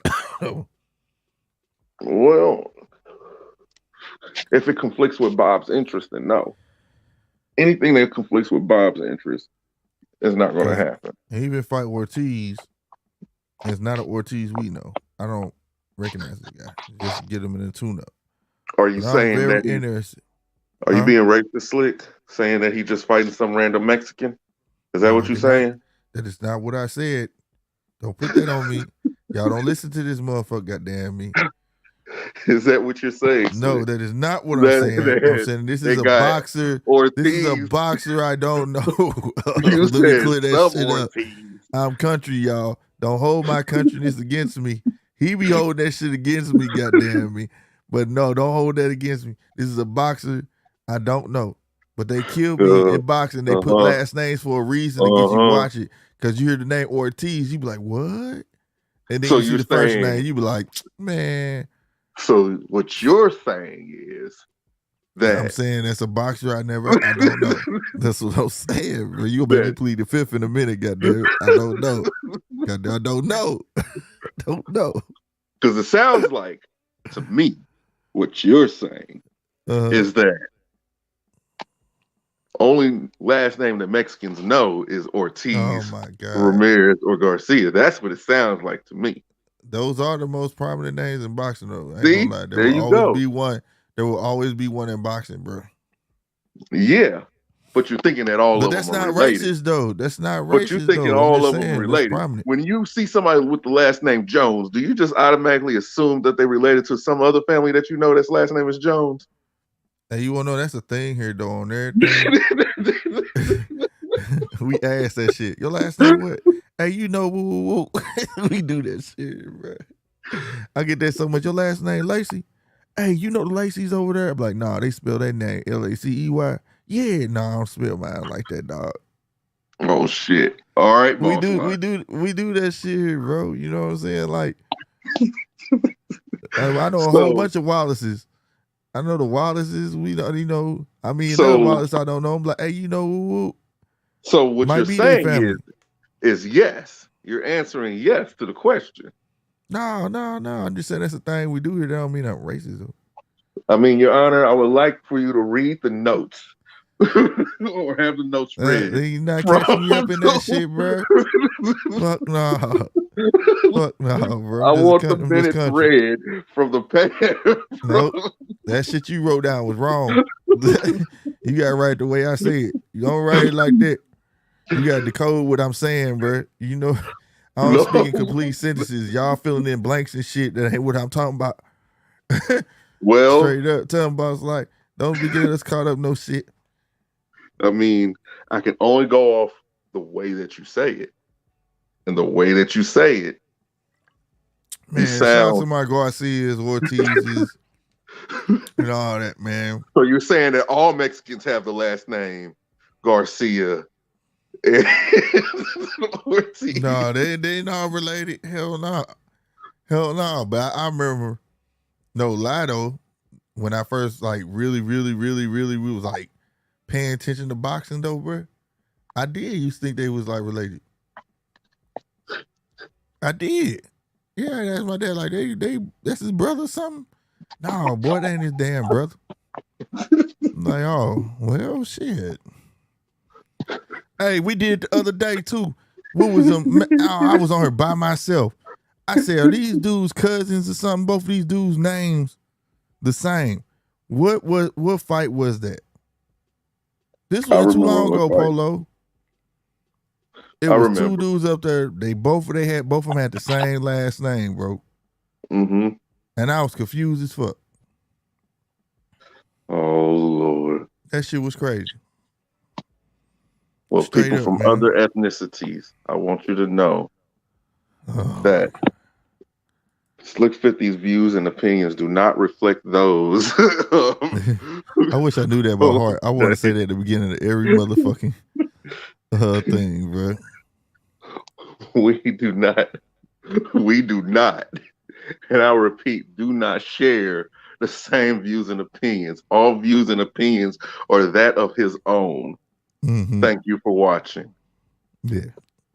That's how we get him right there. Boss like Polo on this bullshit. But yeah, man, no. Say that all you like. I know. But it's the truth. No, it's not. I'm gonna see you try to catch me up right there. It's not the truth. See, he was about to have me right, like, yep, you right. No. You try to catch me in on that shit, man. But I gotta agree with Say What, man. Say What said they want him with the belts, and yes, they do. They want Loma with them belts, bro. I'm telling you. Yeah, but here's the thing: it don't matter what belts it is. But do you think Loma need? I think Loma need to go through this though. And I'm gonna tell you why. Because all before when he had them belts, people was like, well, it was truth to the matter too. ESPN was lying, talking about his record when he already had a loss. They was like he was undefeated. Then he only had like 14 fights or something like that. They kept trying to have him one fight up. You know, all this shit. And it was suggesting like he didn't earn them belts. Like they was gifted, basically. You know, I think he need this so the people could see him go through this and earn these motherfuckers. I mean, especially the Devin Haney fight, because Devin Haney was calling for the fight, even though he was gifted that belt, and that's when Lomachenko had got the franchise belt. And Lomachenko was saying, playing the blind game, we didn't feel out for that. That was Bob doing. That was Top Rank doing. Blase. Then that's how Devin got the belt or whatnot, right? And Devin was calling for that fight. I want to fight Lomachenko next, or whether to prove myself, and that never happened. So it would be good for Lomachenko to fight a Devin, to prove all of that was bullshit on his part, right? If he win, you know what I'm saying? How is it bullshit? Because all the controversy was around that belt at the time, because it brung the haters out. I don't care what nobody said. Everybody who said Devin had an email belt, they was hating. Because if that belt would have landed in their lap, they wouldn't have been saying that. You get what I'm saying?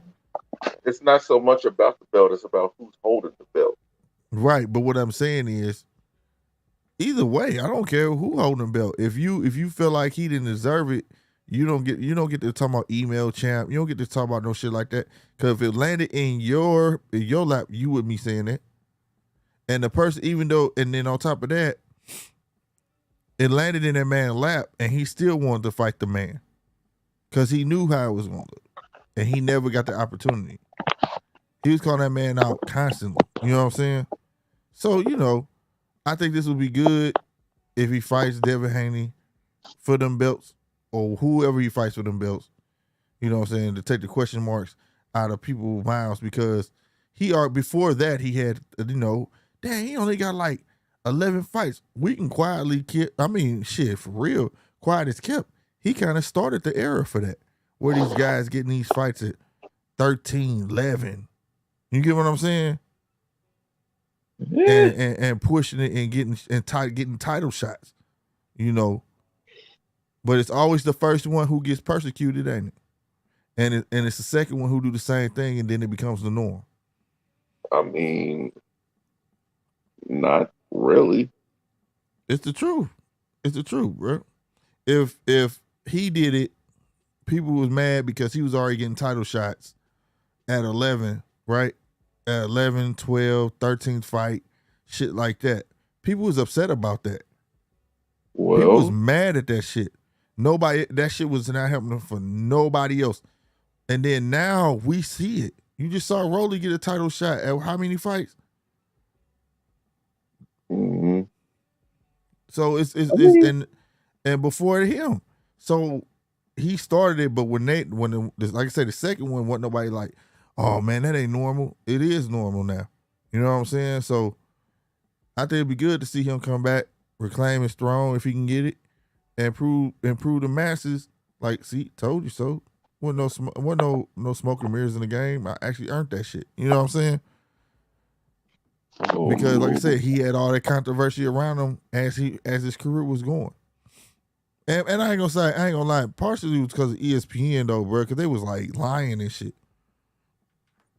I mean, it goes back to what we were saying in regards to the heavyweight situation. It's all about marketability at the end of the day for these promoters. 100%. I agree. I'm sorry. I may want Devin to be a champion because ain't nothing like a black fighter being the champion, in my opinion. Ain't nothing like it. But what I want compared to what boxing wants are two totally different things. And I see them hurrying up trying to get that boy separated from them belts. Uh-huh. Just for the marketability reason alone. Mm-hmm. So yeah. But that just shows that I can see that too. But that just shows that how that one man that has the belts gotta stay on this shit. What we was talking about before. Don't leave shit to who? Don't you leave shit to the judges. Yeah, but nothing it's to the judges, to say bro. That when of course, everything is a lot easier said than done. But you better figure it out. That goes into what I was saying earlier too. Better figure it out, because that's shit. All roads lead to Lomachenko. It is just not one person in the weight class that you're gonna talk about without talking about Lomachenko. And if he loses to Loma, And it was meant to be. It was meant to be. That's what I'm saying. It was meant to be because the reason I don't mean to cut you off, but the reason I'm saying it's meant to be is because the Devin back then would have lost. Could have been considered green. Could have been considered, you know what I'm saying? Too young to fight. But no, you're older now. You're more mature in the game now. You have more than one promoter now. You know how the game go. You know how things move and shake, so to speak. You get what I'm saying? Mm-hmm. To lose to a Loma now would be just like, well, this is just meant to be, bro. I don't think you probably would have beat him back then. That's how people gonna equate the two. Like, this guy's just good. Like, even though a lot of people watch them pitch the shutout overseas, they just gonna be like, this dude's just as damn good. You just watch Comey fight. Shutout to me. You just watch Comey fight.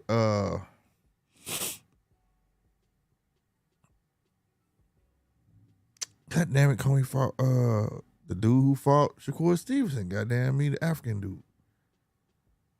Anyway, two different fighters. But Comey in there with Loma was like, what the fuck? You get what I'm saying though? Yeah. Comey fought. Like he had no reason to be Nakathelia. When he fought Nakathelia, it was two different fighters, wasn't he? Yeah. But when he fought Loma, it was like, what the fuck? You know what I mean? Like, damn, dog, you made Comey look like that. But when you saw him fight Nakathelia, you was like, this can't be the same dude. This dude actually fighting. This dude actually performing. Yeah. So, you know what I mean? And I wouldn't mind seeing him fight Nakathelia. Like I said, there's money there for Loma, bro. Little Loma, and he doing his thing, though, bro. And one thing I can say is this, and this ain't tooting his horn, but me watching Loma fights, the only one that was questionable to me was, God damn it, all of them got the same name. Russell. That's the only one that was questionable in all his fights to me. His loss wasn't questionable. None of his other fights were questionable because he got the skills to pay the bills, bro. Loma has the skills to pay the bills, bro. It's just that simple, bro. Yeah. If he lose, he lose. But I never saw a fight where I could say the judges helped him. You see what I'm saying? Or they just gifted him. No. I can't join that crowd that be trying to lie. Nope. That dude just could fight. You know there's a lot of that out here. Oh, it is. I know. But I'm like, I don't know what they watching. This dude could fight, bro. Especially on YouTube. So, you know, you just got to get on proud dude. But like I said, I think this is good that he going through this. It's not so much that he got he proven himself, just a resurgence. Like, okay, let me go now as of to date, it's like I'm just coming back to the game. Let me clear this motherfucker out. Let me reintroduce myself. My name is, you see what I'm saying? Mm-hmm. That's what he should come out to too. Some Jay-Z. That part right there. As soon as he walk up, let me reintroduce myself. Goddamn me. Let me show y'all what y'all forgot. And clear house if I was Loma, you know what I'm saying? But I still say a Loma and God damn, boy, I swear to God, don't y'all be drinking. I'm sitting there drinking. Yeah, Devin is a very interesting fight. Thank you, sir. But it's not a big fight. No, I don't think. Well, it depends how they do it. If you give Devin 2 fights and he dog walk these cats, and you could beef it up to that. Well, see, but maybe that's the thing, though. It has to be stipulations in order for it to be watchable. Well, yeah, that's how you do most fighters, anyways. Though I mean, like, it just happens without us saying it. Like, you gonna go take him, he gonna have 2 sensational fights, and then you gonna have Loma. He gonna have 2 sensational fights, and then it may be it could be a pay-per-view or a big fight land somewhere. But I don't think it's the market without the build up at this moment. Nah, not right now. Nah. Because even even if Devin knocks out his next has Loma even been on pay-per-view? Loma ain't never been on pay-per-view. Because he doesn't have to. He sells whether he's on pay-per-view or not. Loma ain't, no, but I mean, Loma gonna end up there. Watch. Yeah, but I'm saying, like, Devin can do all that. He can knock out his next 5-6 opponents, like, in convincing fashion. And it still won't be considered a big fight. Who, Loma can? Or who? Loma, no, Devin can do that. And it won't be considered a big fight with Loma. It depends. If you put, let me tell you something. I'm gonna tell you something right now. If you give, after this Kambosos, right? He go out there, Kambosos, get him out there in about, I'm gonna say 9 rounds, right? Come back home. His next fight is Tio. He get in the ring, knock Tio out in 2 rounds. Oh yeah. It's still not a big fight. That's all people gonna talk about. That's all people know, because ain't nobody gonna want to see him fight nobody else. If he pulls some stuff off like that, they're not gonna want to see Devin fight nobody else but Loma. But because if he do a TO like that, he do Kambosos, he do TO like that, they gonna be like, who else out there for him? I'm talking, the masses are not gonna say that. We've already established that the masses feel differently, speak differently when it comes to a Devin Haney. Who else would be out there for him then? If he pulled that off, who else would you want to see Devin fight at that point? Honest to God, I don't want to see Devin really fight anybody. But come on. I can say that a Teofimo versus rematch with Lomachenko is bigger than a Devin versus Lomachenko fight. But that's something you can get off now. I'm talking about if you was to build up something and he took Tio out the picture. It would have to be built up because Tio's fighting at 140. Tio's fighting at 140. This is all, bruh. You adding additives and preservatives into the scenario. I'm not. That's this is fact. all No, it's additives because this is a scenario. That's a fact, though. Is he or is he not fighting at 140? It's not a fact in this scenario. We pretending that Tio is still in that weight division. But you're adding preservatives and additives. Oh my God, bro. You can't change my scenario. If he did that. If Tio we're was talking still about here. Hypotheticals. Oh my God. Let's talk facts. Let's not talk hypotheticals. You trying to change. Pick anybody. I'm just trying to make it sound good. If those are 2 dudes right now, goddamn, because after Kambosos, goddamn me, it'll be the question, who you gonna fight? Fuck everybody else. If Devin's gonna stay down there and he's gonna fight somebody, for me, it has to be Shakur. But Shakur gotta come up. Yeah. But we're doing hypotheticals. We can't use hypotheticals. I just gave you what you wanted. I just took Tio out the question. I said after Kambosos, who is your fight? For hypotheticals to fit your scenario. I did not. Mine. I did not. You're not. But you just said, "Oh, he has to come up." You're not listening. And when I said that Teofimo is fighting at 140, you're not listening. We're talking about hypotheticals. And I said, "Okay, then." And right when you said that, since you would let me have my little fantasy thing, goddamn me, what did I say? I said, "Okay, then." Since he no, out, you didn't. He you didn't fight. Yes, I did. You had a little diatribe about we're talking about hypotheticals. So I got on board and started talking hypotheticals with you. This was after that. And you still cut me off. This how he think he winning.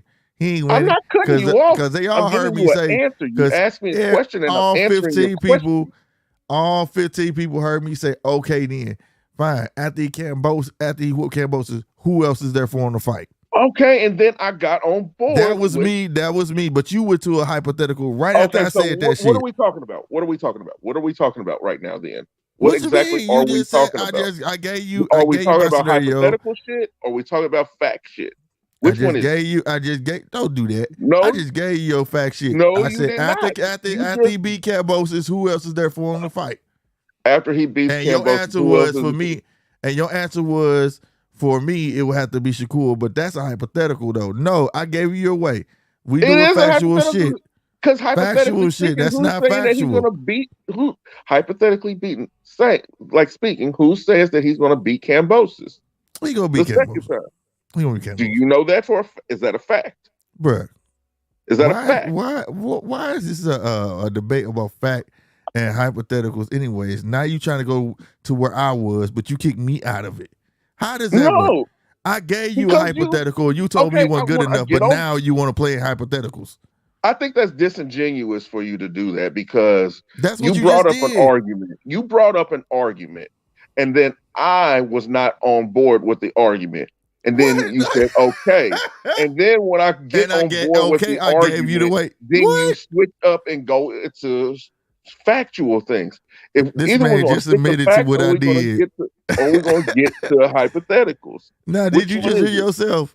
Did you just hear yourself? You just said, I even said, okay. I gave you your way about being factual.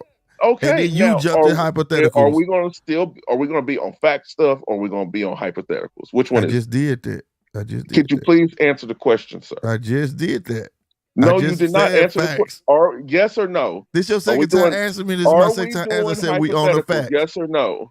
Yes or no? No, we on fact. Okay, we're going to do factual things. So it's not a fact that Devin Haney is actually going to beat if he wins, okay, and by you questioning that, mess your whole scenario up in the beginning. You had no business messing up my hypothetical in the beginning because there's no fact. There's no way to because there's no way to make this whole argument into a fact. Anyways, that's why it's hypothetical in the beginning. So what was your reasoning for messing up what my hypothetical was? Anyways, because hypotheticals are not truths. Ain't no truths in this because we don't know who's gonna win between Kambosos and Devin. Anyways, the whole thing was. Who would people want to see fight? People don't want to see Kambosos fight no Lomachenko. People would rather see Devin fight Lomachenko. People would much rather see Tio fight him. No. Hell no. Yes. No. They'd rather see the man with the belts and they want with the belts get him back. They'd rather see him fight Tio for the simple fact that Tio has given him a blemish. And it's a recent blemish. Like I said, if Devin beat Tio, what's after that? Nothing. What's after that? It will have no choice but be a Loma. That's what I was saying. And if they build that up, they would have to build it up though. Like I said, if he knocked Tio out, to stay at 140 at that point in time. So who's he going to fight? Catterall, Ramirez? Who? No, he wouldn't fight Tio 140. Regis. The hypothetical was if Tio was at 135 because ain't nobody. But you just said we were doing true facts, and you switch back to hypothetical. Nah, I know you just fucking with me because I know you just heard the whole spiel I just gave, and now you doing this shit again, bro. Stop it. You fucking with me. Cut the bullshit, man. Cut the bullshit, dog. You fucking with me, bro. And I know you is. But you not making sense. You just heard the whole spiel when I just told you there was no reason to mess with my hypothetical in the get go. Goddamn me, because there never was gonna be nothing factual stuff. No, fuck that. Okay. Mm-hmm. We're doing hypotheticals. We're doing superlatives. We're doing all this different type of shit. We doing this. So you know what? Fuck it. Let's go all the way in. Let's go all the way in. Who wins in a fight between Canelo and Deontay Wilder? What? Man, that's retarded. No. Tio was just at that weight class. That's why I said that. I could pick somebody outlandish. Like, come on, bro. I mean, isn't Rolly Romero petitioning to fight at 147? When he just fighting at 135 or 130? But he just came out of 135. I could have said him. Well, say if he beat Rolly, and goddamn me, and then who else? I think he has to fight Rolly. I honestly think that he has. I don't see Tank. I don't see Tank fighting, jumping in. It's a whole nother. I'm trying to find people right that there. You know that he can actually fight. Right. I understand you. Well, he could fight that dude who'll be standing outside of McDonald's. Stupid ass nigga. Because no, we're not gonna go fight anybody with name recognition. There's only two people he can actually fight that he's actually going to get the fight with, and that would be a Teofimo Lopez or a Lomachenko. And I see him fighting Tio before he fights Loma. Or I can see it with situations where he fights Loma, he loses, then he petitions at 140 and doesn't get to fight Tio.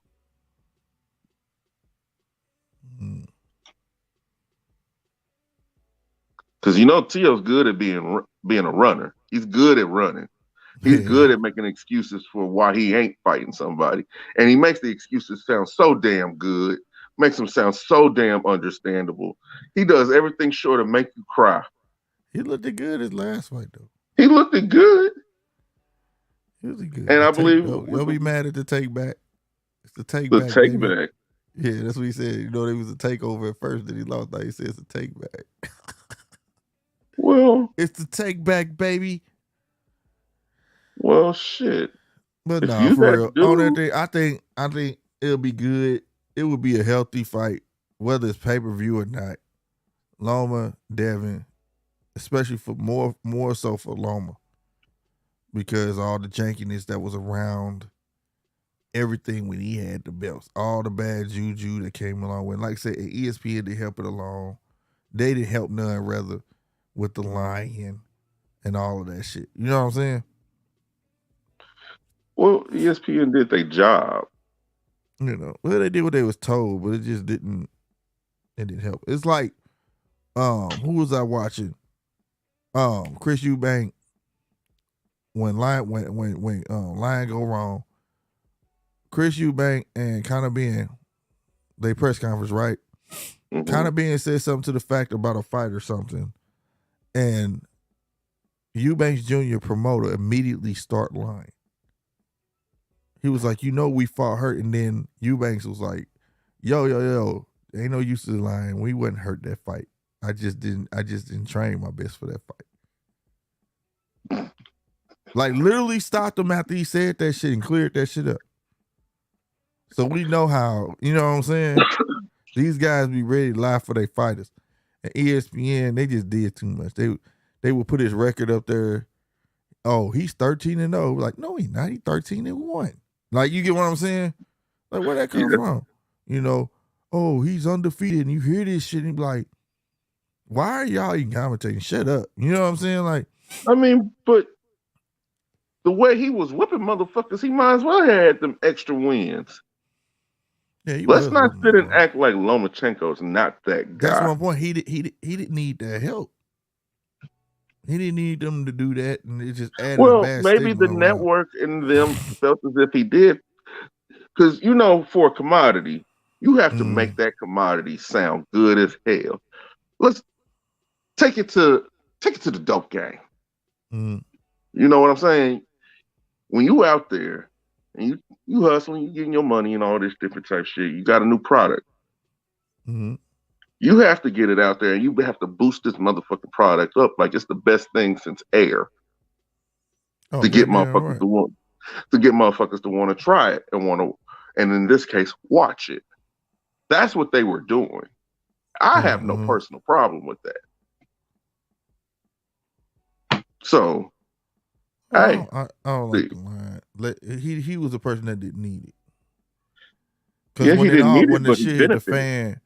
When the shit hit the fan, people used it against him and all of that shit, and it kind of stagnant. Because I'll be honest with you, the way that guy was fighting, you would have thought he'd have been on pay-per-view until you saw his record. Like, what? He only how many fights in? You know what I'm saying? And he doing shit like this.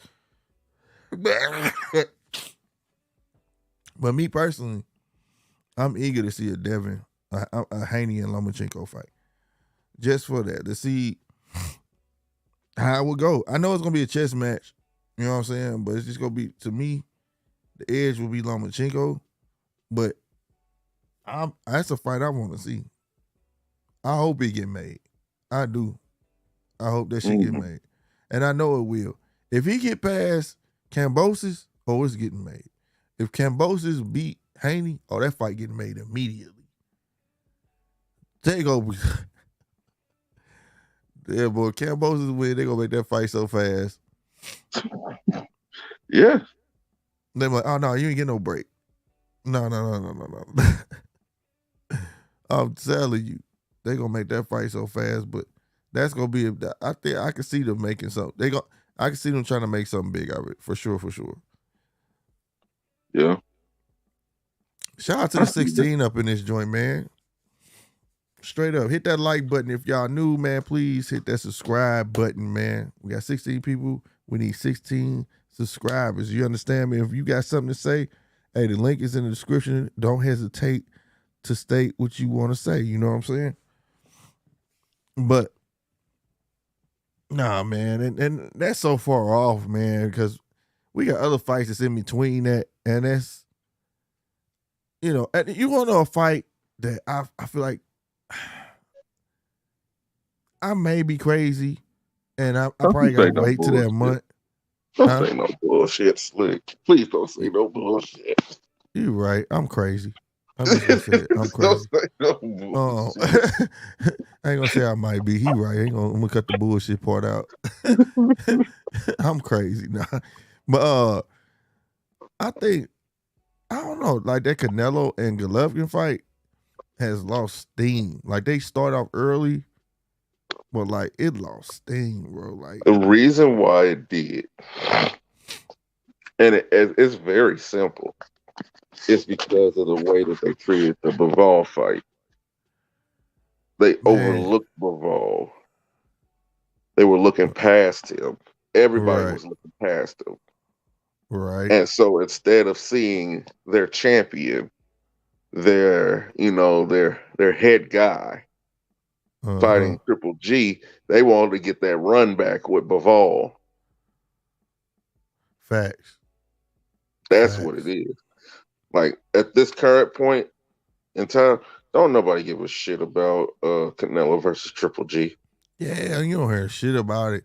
And I'm like, damn, and the fight is next Golovkin month. don't care. The fight is next month. Right? Next month. Right. That's why I'm like, dog. And you know, I'm gonna watch it, but like, I just feel like it's gonna be his biggest flop of his career. You get what I'm saying? That's how I feel. I feel like that fight's gonna be his biggest flop of his career for his numbers. You know what I mean? It could be. That's something I meant to say too. Shout out to the 29 that just jumped up in this mud, man. Hit that like button. 31. 31. Shout out. That's what's up. Make sure y'all hit that subscribe button, goddamn me. Appreciate y'all. Damn, what was his name? That just made me forget. What's his name? Better Be Yardy is canceled. That's who I was thinking. Better Be. He said he hurt himself somewhere, but it ain't say where. And they going for early 2023. I don't think he want to fight Yardy. I don't think he wants to fight Yardy. I don't think he want to fight Yardy, bro. I'm gonna be real with you. This is just my speculation. And if y'all been watching this, big fan of Better Be. Big fan. But I also know what I heard in that ring when they said, do you want to fight Anthony Yardy or do you want to go for Undisputed? He said, I want to go for Undisputed. And then the big man, what's my dude name? Bob. Big man Bob said he fighting Yardy. He ain't going to that dead zone and fight nobody. TV knowledge. I want to know who the hell thought it was a good idea for Anthony Joshua to come 4 pounds heavier. I think the mind TV knowledge. I think the mind games got to him because the pictures was coming up that even I saw it. Like they did some trickery, bro. Because I was just talking about how heavier Usyk had got. I was like, you could see Usyk got heavier. That dude was playing mind games with pictures and shit. And then that was fucking lighting and angles. Yep. And then whatchamacall, Joshua was losing weight. Then all of a sudden, I guess he saw that shit. He said, nah, this dude ain't finna come in heavy like that. He ain't finna come, he ain't finna be heavier than me. This dude, Joshua, what came in like 244 or some shit like that. Hell, I'm like, damn, bro. You know what? I'm ornery. I'm hella ornery. I would have put a weight clause in this contract. Oh God, there we go. This weight shit. I would have put a weight clause. I'm so sick of that shit. It's heavy. It's heavyweights. Goddamn me. It's unlimited. It's heavyweights, but If I'm worried about my protection, I think it should be a super heavyweight now. I think it needs if to that's be. the case, that should be But I think they 240 don't. and up.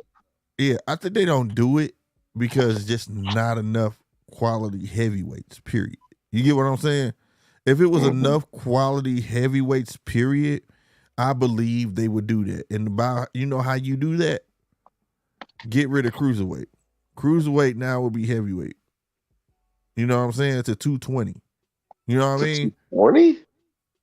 Yeah, like I would 220 say or something like that. You got to be reasonable with that. So I would say about 235. Well, you got our heavyweights now, the ones that are fit. You got Usyk. You got like cause how heavy Usyk came in, I just told y'all. Was it 222 or something like that? Yeah. Or something like that. You know, that's about the average heavyweight weight right now. Like the ones that are fit. You know what I'm saying? That's why I said that. So like that because like that's borderline Bridger weight. That what they was trying to do that. I don't know why they ain't pumping that, but I don't think we need Bridger weight. I think we just need get rid of cruiserweight, make them guys. You know what I'm saying? Half them guys. I'm gonna tell you what's gonna happen. If you get rid of cruiserweight, half them guys gonna say, "Well, I'm gonna campaign at light heavyweight." You know what I'm saying? That's what they gonna do. I wonder why. And the other half will go to heavyweight, huh? I wonder why they would do that. Because some of them probably for his power, height. You know what I'm saying? See me, I'm a real one, so they would have to make super heavyweight for me. This nigga right here. Yeah, for right. me. I'll be like hardcore Hollywood in the old days. Walk to the ring with a goddamn scale. You gotta be this much to wrestle me. So in this case, you gotta weigh this much to fight with me. Cause see, like you got what cruiserweight started 200 pounds, right? Yeah. About 220 is heavyweight. They consider heavyweight, right? Right. It ain't never been determined where heavyweight really starts. But the thing is, cruiserweight and heavyweight overlap. Right. That's what I'm saying. That's why I said it has never been really determined where it starts. You get what I'm saying? It's like one day you could be cruiserweight, put on extra 3 pounds, say I want to campaign in heavyweight. You understand what I'm saying? And legit be a heavyweight. Right. Right. Exactly. So like, I would say about 220. That way, 200 to 220 could be still cruiserweight. 220 start at heavyweight, and then about 240 is super heavyweight. But like I say, it's not a lot. It's just it's the only way I can see them making a super heavyweight if they got rid of cruiserweight. Get rid of cruiserweight, make it from 200 to 240. Yeah, something like that. Yeah. I mean, but that means also that every fight is going to have to come with a weight clause. It's going to have to, because I'm not going to be 200 pounds. Because super they can have super heavyweight in the Olympics, but shit, I think it's the same though. Heavyweight and super. If I ain't mistaken, in the Olympics, somebody correct me wrong. In the Olympics, super heavyweight is 200, and super heavyweight is 201. Damn. It's been a minute since I looked at it, bro. But I believe that's what it is in the Olympics. That sounds interesting. That sounds interesting. Look it up. I don't know. All I do know is I might be wrong, but I think it's like a 1 pound difference. Anthony Joshua and Usyk, the fight has to live up to the fight that they had last year. Oh, it will.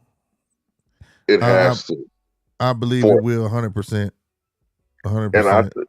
And you know what? This is actually a must-win for Anthony Joshua.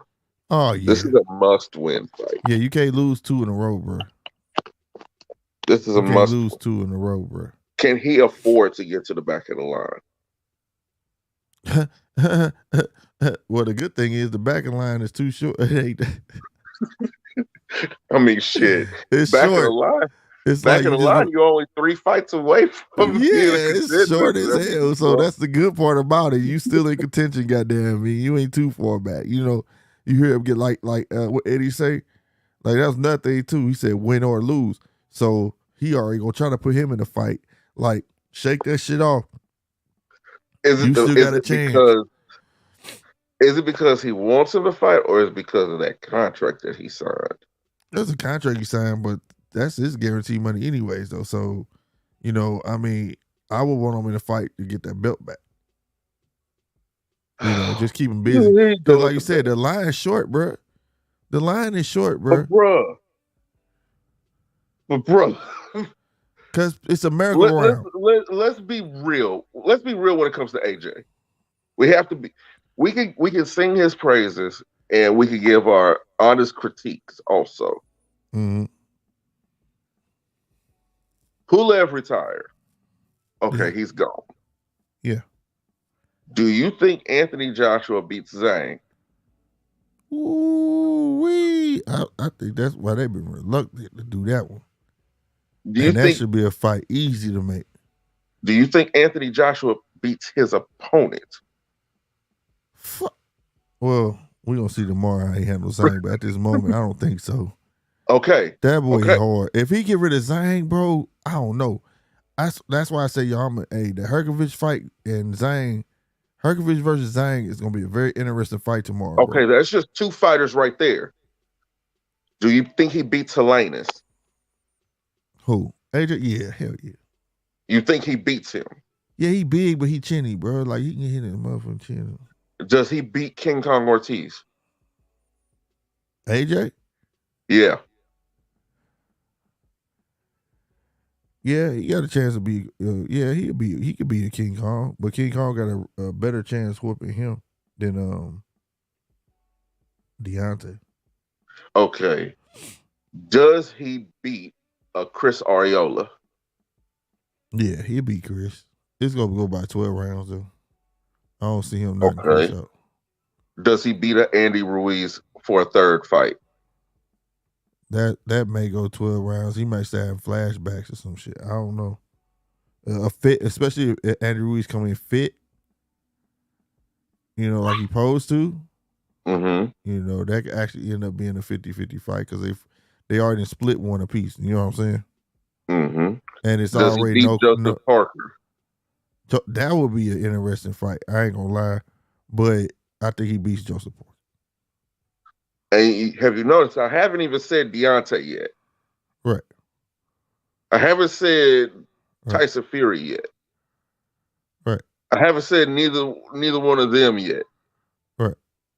But Joseph Parker ain't in the lane to fight right now. Wait a minute, no, Joseph Parker is finna fight, I think. No, he's not. Fury I was reading something with him. He might be. He might be finna fight. And if he doesn't try and knock him out. Yeah, it's Joyce and Parker. That's right. Joe Joyce and Parker. That's right. On the 24th. TV knowledge.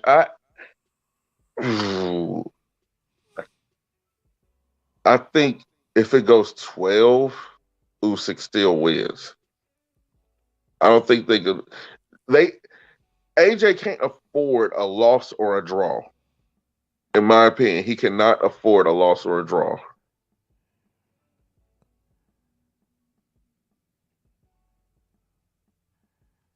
I will tell you this: he will be knocked out, and if he doesn't try to knock him out, it will be a draw. I feel like if it goes 12, I gotta agree with Polo. It's Usyk all day. I don't think Usyk's gonna try to knock out that giant motherfucker like that. If anything, he's gonna try to have him chase him around the ring a lot. You know, Usyk could have Tyson Fury chase him around the ring, like try to tie him around, take him deep waters. Mm-hmm. I can see that. You know what I mean? And also, he's a southpaw. And Tyson Fury has a problem with southpaws. He don't like switches. Otto was giving him a problem. You know what I'm saying? So it would be a very good fight. That's why we said we want to see the fight. You know what I'm saying? But the same thing was said about AJ. He was too big for him. He can't hit that hard. Can't hit hard as AJ. He can't do this. He can't do that. And look what happened. I mean, because one thing at the and end of the day, another thing that Usyk likes to do is attack the body, and we know Tyson Fury don't like body punches. No, he don't like it at all. So I mean, it'd be a very, very good fight. But I agree with you. He's not gonna try to. I don't see Usyk. If it come, he's jumping on it. But if it doesn't present itself, he ain't gonna do it. He ain't gonna do it. that's 12 true. rounds, Usyk, I believe. I think he can hang with him. Tyson Fury be shooting downwards, a lot further down than Deontay Wilder. So he's There's like something this. else with AJ. He'll be like this, bro. You know what I'm saying? It's a little different. And then you fighting a guy that's used to shooting upwards with no problem. You know what I mean? Yeah. That is a factor. But back to the AJ and Usyk fight, that fight. Shout out to the 41 that just jumped up in this thing, man. One thing that I've noticed when it comes to any tape or any publicity that's been put out about this fight, the one thing that I have not seen yet is my main concern when it comes to Anthony Joshua. I have not seen any kind of road work. I'm pretty sure I've not seen anything pertaining to stamina. I haven't seen it, but they did have him riding. No, that wasn't him. Goddamn. Damn, that was not him. That was Usyk. Damn, that was Usyk out there riding their bikes in 100-degree weather. Yeah. That was not AJ. You right. I heard them saying something about it, but it wasn't him talking about the bikes though. But they said they was working on it. And plus the stuff I've seen him do in the videos or whatever they release has all the qualities of dealing with your gas tank and speed. You get what I'm saying? Slick. That could be an op-ed at the same time. Because you gotta remember. It could. Like I said, I ain't seen him running behind the truck. You know what I'm saying? Because that's the one question he will not answer. That's the one question he ain't answering. Yeah. With no reporter. He ain't answering that question. No, that's a fact. That's a fact, bro. So I'm guessing stamina is still an issue. And it's going to continue to be an issue. That's why a fighter like him, he doesn't look good against an Usyk. He's not going to look good against a Tyson Fury. He is going to look god-awful against those two. But that's the beauty of boxing, though. I will say this, though.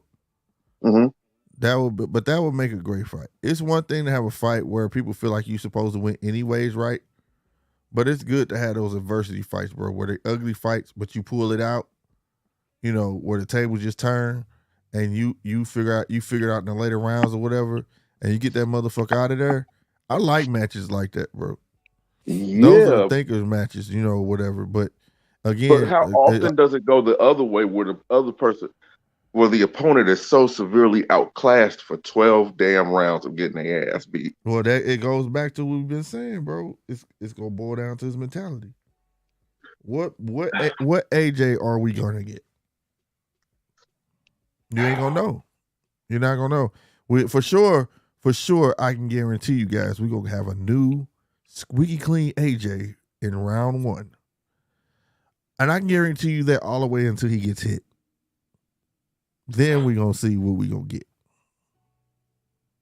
You think it's going to change within the first round?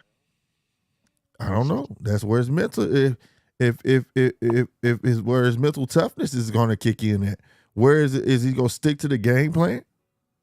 Or is he going to nut up like shout out to Deontay Wilder, but they had a good game plan that first round with Tyson Fury.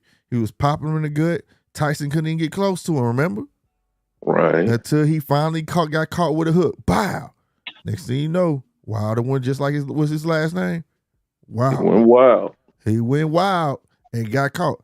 That's what I hope AJ don't do, because it's gonna happen. You're gonna You're gonna get hit. You're gonna get hit. But like I said, we shall see. And the difference is between AJ and Deontay. At least Deontay nut up and swing. You know what I'm saying? Take chances. Fuck it. I'm going all in. You know what I mean? Kamikaze style. You get me? It's a difference because But AJ steps back. it's not so much of wild as panic. You know, well, it could be whatever, but he still. Before I lose this war, what Japan do? Before I lose this war, we gonna crash what? We'll crash these planes into your shit. That we'll call that wild then. That's wilder, right? AJ don't even do that. AJ more like retreat. Like he's like the French. I guess I don't know, but he just retreat. He puts his stick out there. He puts his stick out there. He just trots backwards and he try to counter, but it don't work because you can see it in his face like he got hit with something that done bothered him. You know what I'm saying? And the thing is, he don't even be hurt. Everything it's that you just said. He shows that it bothers him. And when you show a shark that you scared or a dog that you scared, what he gonna do? You know? Exactly. What do you so like about Garcia saying AJ was complaining about some things he wanted him to do. AJ said that he does not give him any credit. AJ said he gonna get who credit? Garcia? Now that's messed up because if he's saying that, because just a minute ago Garcia was saying that he's had no problem in doing everything I asked him, and I just reported that last week. That's what he said. Yeah. But now, per TV knowledge, shout out to TV knowledge, he's saying Garcia's saying a different tune. AJ was complaining. If he was, then hey, like I said, he got a whole team of doctors on him right now. He got Kraken, he got everybody. He got Garcia, because as of today, I thought it was just Garcia. Garcia teamed up with his trainers. And that's the thing. With AJ's trainers. That's the trippy shit, because that's conflicting. Yes. Garcia is just there for the optics. I'm telling you. That's all it is. It's the optics. But if he did offer anything, one thing I can say, Garcia is a very good trainer. And he's good at offense, very good at offense. And I would listen. I wouldn't care what my other trainer said because y'all was with me in the last fight, bro. No disrespect. But for me to go on this talent search to find someone needs to mean something, you know, besides optics. But if that's what happens. This months ago. I said that shit months ago. You even said the same thing that if his old trainers are involved in any way because of his loyalty to them, and there's nothing wrong with loyalty. There's nothing wrong with loyalty. There's nothing wrong with it at all. But sometimes in the professional realm, loyalty can kind of hold you back sometimes. Oh yeah, 100%. And 100%. I think this is one of those situations where loyalty holds Anthony Joshua back. He needed to evolve. Right. It was time to leave and find someone else.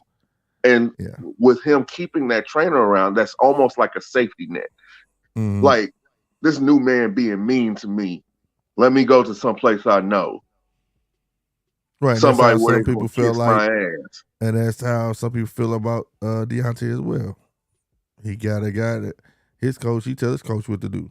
I ain't doing that. You know, Mark Breland said that. You can't even talk to him. You can't even tell him to do basic workouts. You can't, you know. And it get like that. It get like that. Sometimes you get caught up your own hype. You know what I'm saying? Or like you say, he mean to me. I don't want to do that. You know what I'm saying? But those are all things that stunt longevity in the sport. It does. It does. Because when you want to go to somebody else, then it's just not going to be too good. Because of reputation. Exactly. People already have a chip on their shoulder. So now they really going to treat you extra to see if you really mean it. You know what I'm saying? Mm-hmm. Let's open up the comments even more. Does anybody else have any questions that they want to ask? Yeah, you ain't lying. It's been 2 hours and 23 minutes. Is there anything that anybody wants to know? Like, it could even be another sport if you like. Yeah, because LeBron ain't shit. Let's don't talk about him.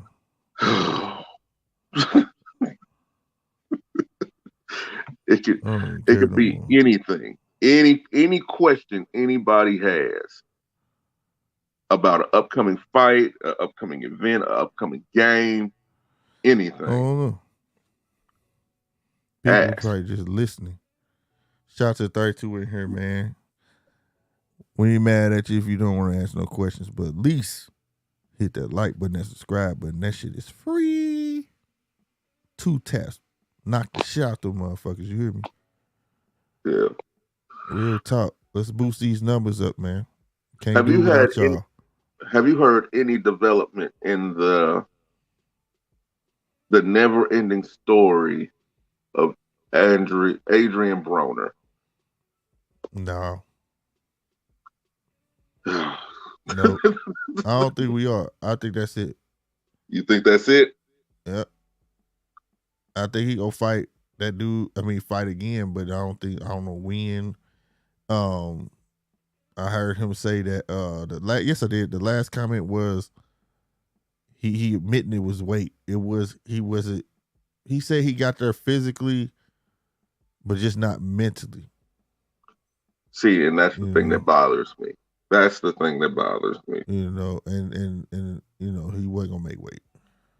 You know, usually when you're dealing with something that's a matter of the heart, the spirit, and the mind, when you're dealing with stuff like that, there's nothing wrong with taking time off to get yourself together. There's nothing wrong with that.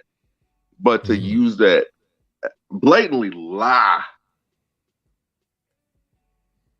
or some shit like that about something, all because you failed to make weight, that leaves a nasty taste in my mouth. That really does leave a nasty taste in my mouth. And I would not care if I never see AB fight again. Well, I would say this, to play devil's advocate. You know, you could train, and if you losing weight and you trying your best, you know, that could do something to you mentally. Like maybe especially we got other things going on that depends on it. You know what I mean? So, yeah, that's true. But at the same time, you do what the hell you got to do. You know, you're a man at the end of the damn day. He might have been stressed out to the point where you couldn't lose. You never know. But at the same time, though, I just think that it should have been more of an explanation like the second one he said. Like, I physically was there, like, in shape, but weight-wise and mentally-wise, I wasn't. You know what I'm saying? I think that's how it should have been said the first time versus just mental health. You understand what I'm saying? Because, see, we got to be honest. This whole mental health thing is being blown out of proportion anyways, because mental health is so broad. It's like, is that the right term? A broad term? Yes. You know, it really doesn't mean nothing.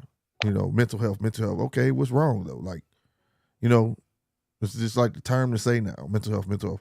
So I think it needed some explanation behind it, like the second explanation he had put out there. You know what I'm saying? He was saying, like, in shape-wise, before his weight and mentally, he was like, I wasn't there.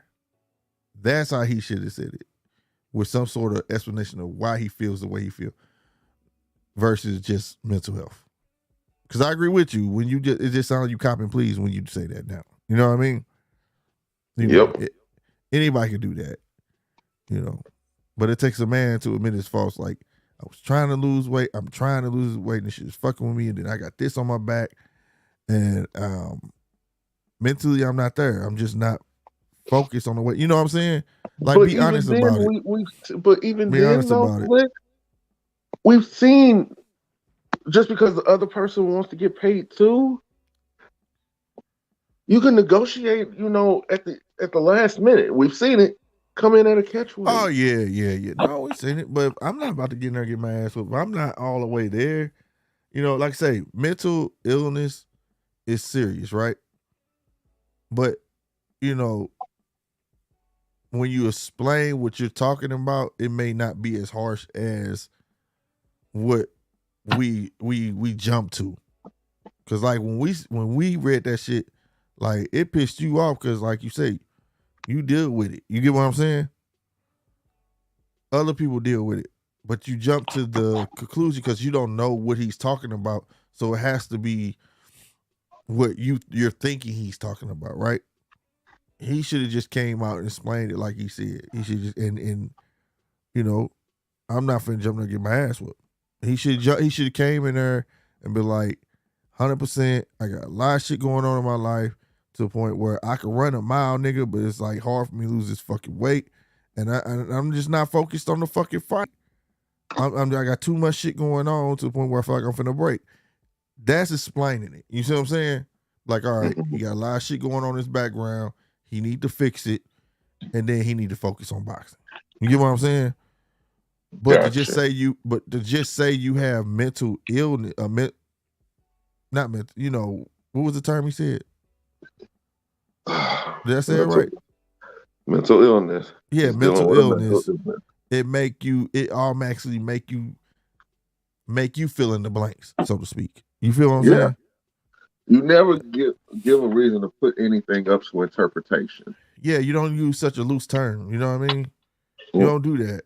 Like, why did Deontay Wilder say Tyson Fury is going to have to retire? I think it's him to.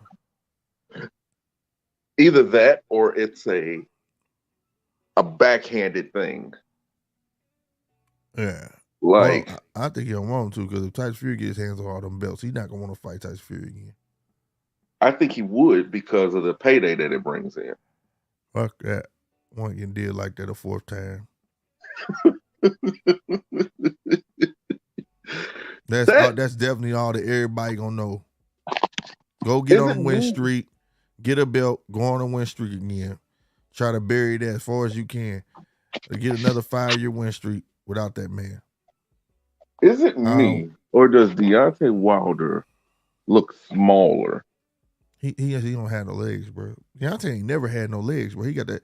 It's like he was on that jail weightlifting plan. You know, everybody. You know, niggas. You know, no everybody. Yep, everybody who come out of jail, no legs, nigga. No legs, bro. Upper body like a grizzly. They stand the lower like half this. Of a newborn they stand like this, but their demon. legs be together, nigga. Flexion up top, nigga. They ain't got shit down bottom, bro. That's 100%, bro. That's how he built. That's just how he built, though. Yeah, he never had no legs. He never had no legs. When people talking about he ain't got no legs, I'm like, y'all just not knowing that? Nigga ain't never had no legs. So I know he don't run. I know he don't lift weights on. You know what I'm saying? He lift weights upstairs, but he ain't doing no downstairs. But on my Take TV knowledge, man, hey, shout out to you for typing, man. I appreciate it. I don't think he want. This is my opinion. I can be wrong. I don't think he want to fight Tyson Fury. He want Tyson Fury to retire. You know, so he can go ahead and fight AJ or Usyk or all the other ones without him being in the way. And then maybe if Tyson Fury want to come back out and beat the boogeyman, come back out and fight the man who's on top. And if it so be him, then we'll do it, because it's going to warrant that even more money. You get what I'm saying? But for me to just fight you to get to, so whoever got the belt, or to fight them, just to fight them and not care about belts because you got them all and I can't get them, nah, bro, I'm good. Because I'm not going to let you mop on me like that for nothing. It's going to be some triple digits in this one this time. You hear me? I'm getting $100 million check for this ass whooping for going 4. We done fought 3 damn times. Shit. So in other words, you don't have to pay him to lose. I ain't gonna pay him to lose, but I'm just not gonna fight him. Not no time soon. I will hope for real. I will hope he retire. I'm finna fight Helenius. I'm gonna beat Helenius. I hope Ruiz, the outcome Ruiz or Ortiz. If I can get the Ortiz fight, it's gonna get views, because it'll be my 3rd fight with him. Cool. Now I got 2 trilogies under my hand. If not, I fight Ruiz, be the nice young up and coming cat. Boom, knock him out. That's a nice notch under my fucking belt. Then I go fight AJ or I fight Usyk. One of them 2. That's a pay-per-view. And I'm finna get fucking paid. And I just might win these motherfuckers. Then if that some bitch want to come out out the woodwork talking about, I want to fight him again. Bitch, you out to pay me. Because at that moment, I don't have to fight you no more, punk. I don't have to. You get what I'm saying? Mm-hmm. So, like, I hope he retire. If I was Deontay, I hope he retire. But as long as he's around, holding the belt, the prestigious belt, the WBC, the one that gets you money, yeah, he hopes he retires. He really does. That's why I believe. Hey, man. Mm-hmm. It's a hell of a shit when you think about it like that. Hey, good question, TV Doc, because I didn't think about that shit till he said it. Good shit. Good question. Damn. Yeah, I definitely would want him to retire if I was Deontay. Hell no, I wouldn't fight him right away. For what? For what? Hey. And they asking him questions on, on how he felt, how AJ looked and stuff. He was like, he looked like he was still scared and intimidated. I'm like, why would they ask him that? And he went through that same shit. I wouldn't even want to comment on that because I just went through the same shit and I got my ass whooped 3 times. Well, people are weird. Yeah, that was weird. I was like, why? I wouldn't even ask them that question, bro. Real talk. But like, I do like what I see from Wilder though. He seemed happy and content, and like he ready to get back in the ring. And we go see if he got PTSD because he showed fight another tall white boy. Someone taller than him, but he sparred with he sparred Helenius. And the funny part, Helenius is really Tyson Fury's mandatory. Remember? He is his number one contender. He is. He's Tyson Fury's mandatory. So, but it's weird. So if he beat Helenius, is he Tyson Fury number 1? I don't think he wanted to be. That's why he got to retire. I want to see that shit. If he said that shit, I want that man to retire too. I ain't even mad at Deontay. Fuck him. I don't want to fight him no more.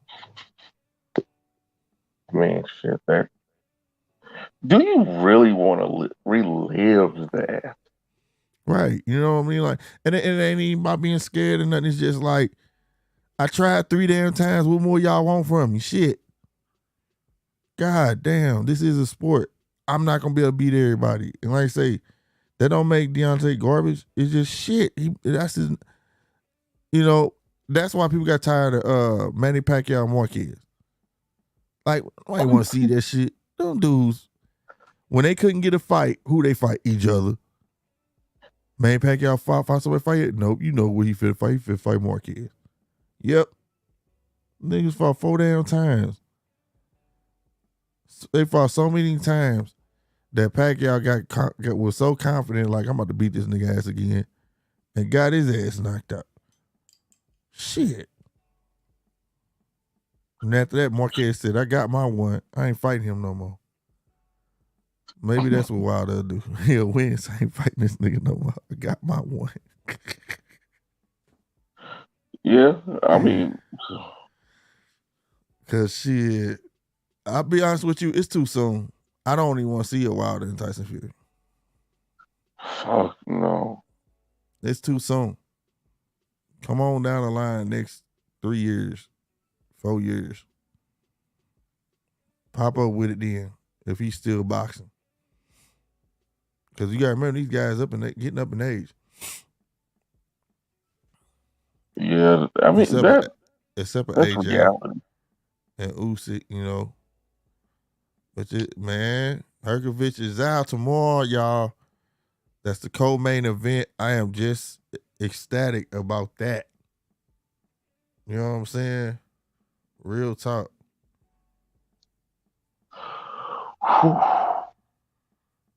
No lie.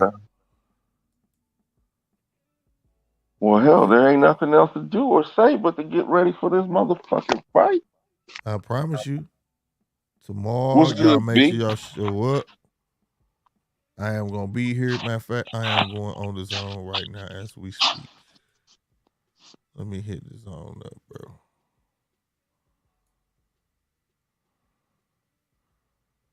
Hit the zone up. Oh, shit. Oh. I'm still here. My bad, y'all. Damn, 9 a.m. Fuck y'all talking about? You can kiss my ass. I know I got up at 6, but nah, I ain't finna do that shit right now. Y'all tripping. It say 12. Eastern or Central? Central. Well, all the Noon? undercards gonna be going on. Yep, it say noon, bro. It say noon, bro. Well, shit, nigga, it's bedtime. I ain't lying. Tell me to get up. Devices. Jeez. Payment history. Yeah, I'm Mick Rooney. Love from Ireland. Shout out to Ireland, yo. We got somebody from Ireland. We didn't have people from everywhere. I don't think we ever had nobody from Ireland, though. Shout out to you, man, for following through, man. Make sure you hit that subscribe button, man. We on this thing. Welcome to the judges table. Even though we all finna come to an end, I hate to leave all y'all, but I gotta get some sleep to make sure I get up for the fight tomorrow. Now I know it come on 12 p.m. God damn. So make sure y'all come back. Come back. I'm gonna throw it up there. The reminder will be out there.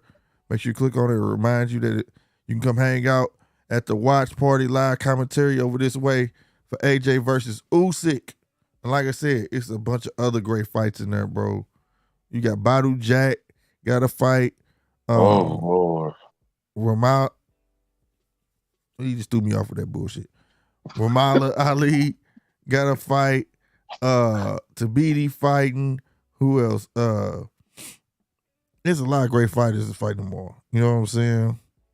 Appreciate it, Mick Rooney. Appreciate it. I just named all them names and I just went, but it's a pretty good card. Herkovich, Zal. Oh my God. Money Kicks. It's only like 2 fights where the fighters I don't know. But it's a pretty decent card. I'm eager to check it out, man. So to all my 28 people that's in here, man, yo, we would greatly appreciate it if you hit that subscribe button and also hit that like button so we can spread the word. We're almost at our 1,000 mark. You know what I'm saying? So if you want to help us reach our goal of 1,000 subscribers, all it takes is a push of a finger. X out the live. If you're on your phone, X out the live, hit that subscribe button, bro. We greatly appreciate it, all right? And like I say, we will be back on tomorrow, or I will be back on. Polo gonna get on sometime. But I'll be on here tomorrow. Huh? I'm gonna be on here tomorrow. Bet. We gonna be on this thing, all right? Y'all be easy, you hear me? Peace. You got something to say? Oh, there we go. What? The nigga said peace. We out.